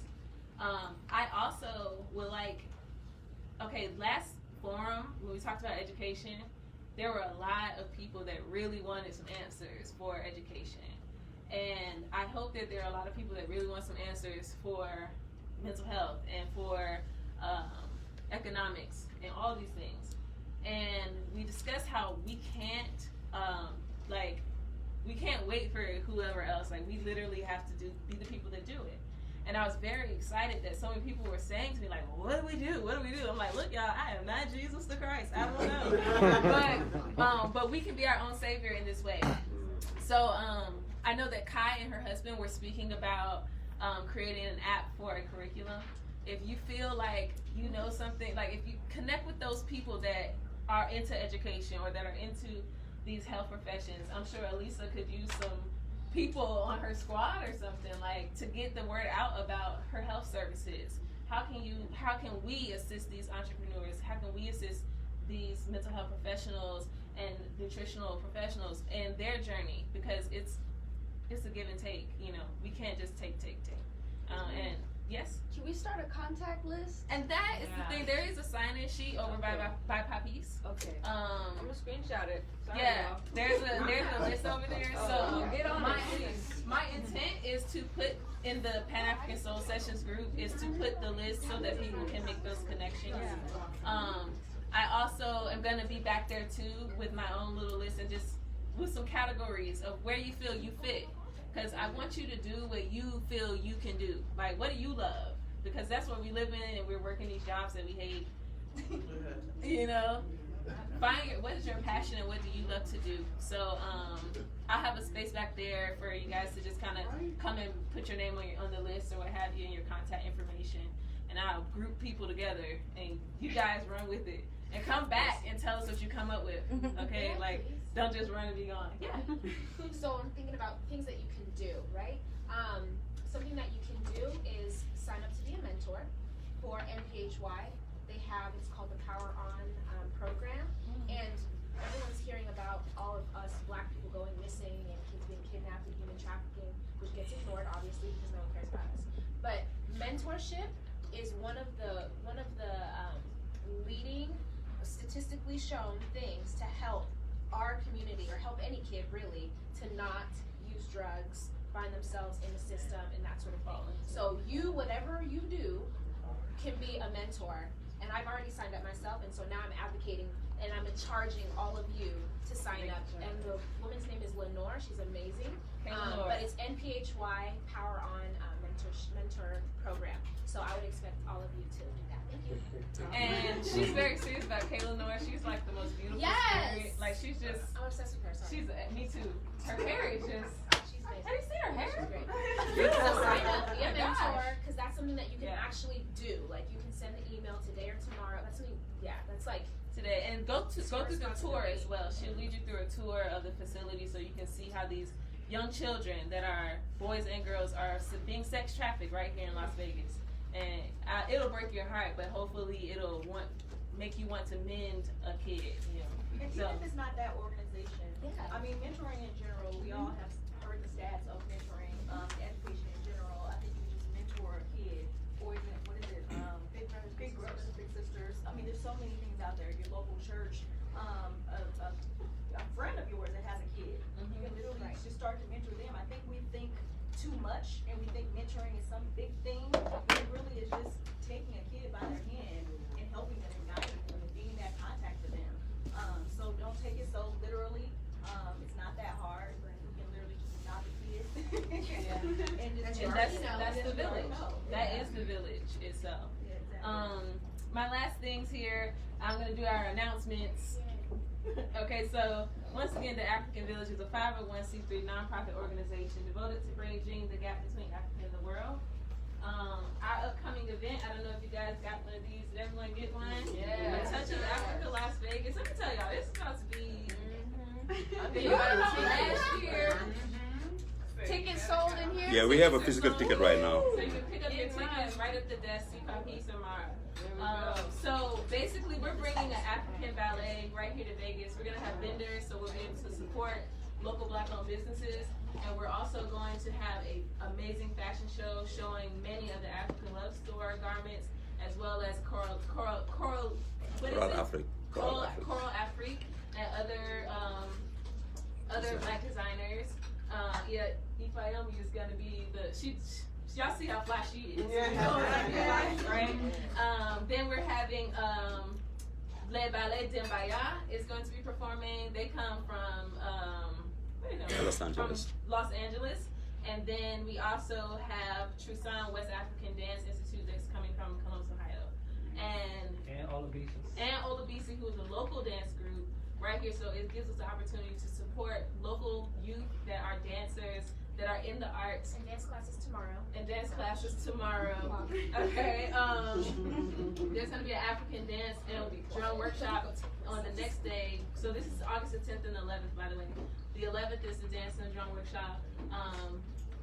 Shengo Yamesi, he has a new name now. He's going to be part of the drumming, and it's going to be beautiful. So take some flyers with you, because we're a nonprofit and we can't afford a street team. So we need you guys to be a street team. Tell a friend. And we encourage you to bring your kids too, because it's very important. You're talking about education, that's where it started. Exactly. Bring the kids to be involved in it. Get that love, or get that cultural experience through it. And if they don't understand right now, you just let them know, like, look, this is for you, this is your stuff, you know? Is it during the week? It's on Saturday and Sunday. Oh, okay. Saturday and Sunday. The 10th and the 11th. So yeah, that's gonna be be at Clark County Library Theater, not too far from here. I already told you everything. You can also buy your tickets at AfricaLoveStore.com or definitely come right in here. Beginning this Sunday, come back to Town Square to McFadden's because Africa Love teams up with Afrotique and DJ Renchi for Afro-Caribbean Nights. There's some flyers for that over there. Locals are free before 10, so come party with us. Get your soca on. Get that Burna Boy going. Okay, so come for that. Our next Pan-African Soul Session will be on September the 20th, and it is business and entrepreneur support. So if you would like to be featured as an entrepreneur, you can always reach out to me, pass@theafricanvillage.org, pass@theafricanvillage.org, or you can find me on social media, Africa Love. You can go to the Africa Love page. There are many ways to get in contact with me. Of course, you can get my card too. I'll be right in the back. Send me a text, whatever. And then the one after that, the forum after September, in November, we're going to have a seat at the table. So it's Unity Feast. So I want us to be able to have our own, I don't want to call it Thanksgiving, so that's why it's called a seat at the table. We deserve a seat at the table, and we're going to create our own table, and we're going to have a seat at it, and we're going to have conversation, and we're going to have great food. So I want to do like an African and Black-owned restaurants to kind of cater and do things. I don't know how I'm figuring it out, okay? But I would love to see all your faces. Next We have the month, trip also to this. the trip, yes. New Year's trip. Mara, you want to tell them about the trip? No, Senegal and the Gambia, Senegal December and Gambia. 26th, January 2nd. December 26th through And January January 2nd. You got a 2nd. flyers brochure there. Brochures are in the front, so every year we go, so we would love to see. I mean, I want to go this year too. You know, I don't do it. I want to go. But everything, all this information is over at the desk. And if you would like to donate to, I would pass the plate like we used to do. If you would like to donate to the African Village, because like I said, we are a nonprofit organization, and we're trying to bring culture, we're trying to bring amazing activities and events to Las Vegas for our youth, for our community. So if you feel like dropping $1 or some coins, you know, we like the kind that folds, not jiggles. We'll take that too, okay? You can also see us back there in the corner as well. Thank you all so much. Thank you so much. Can you guys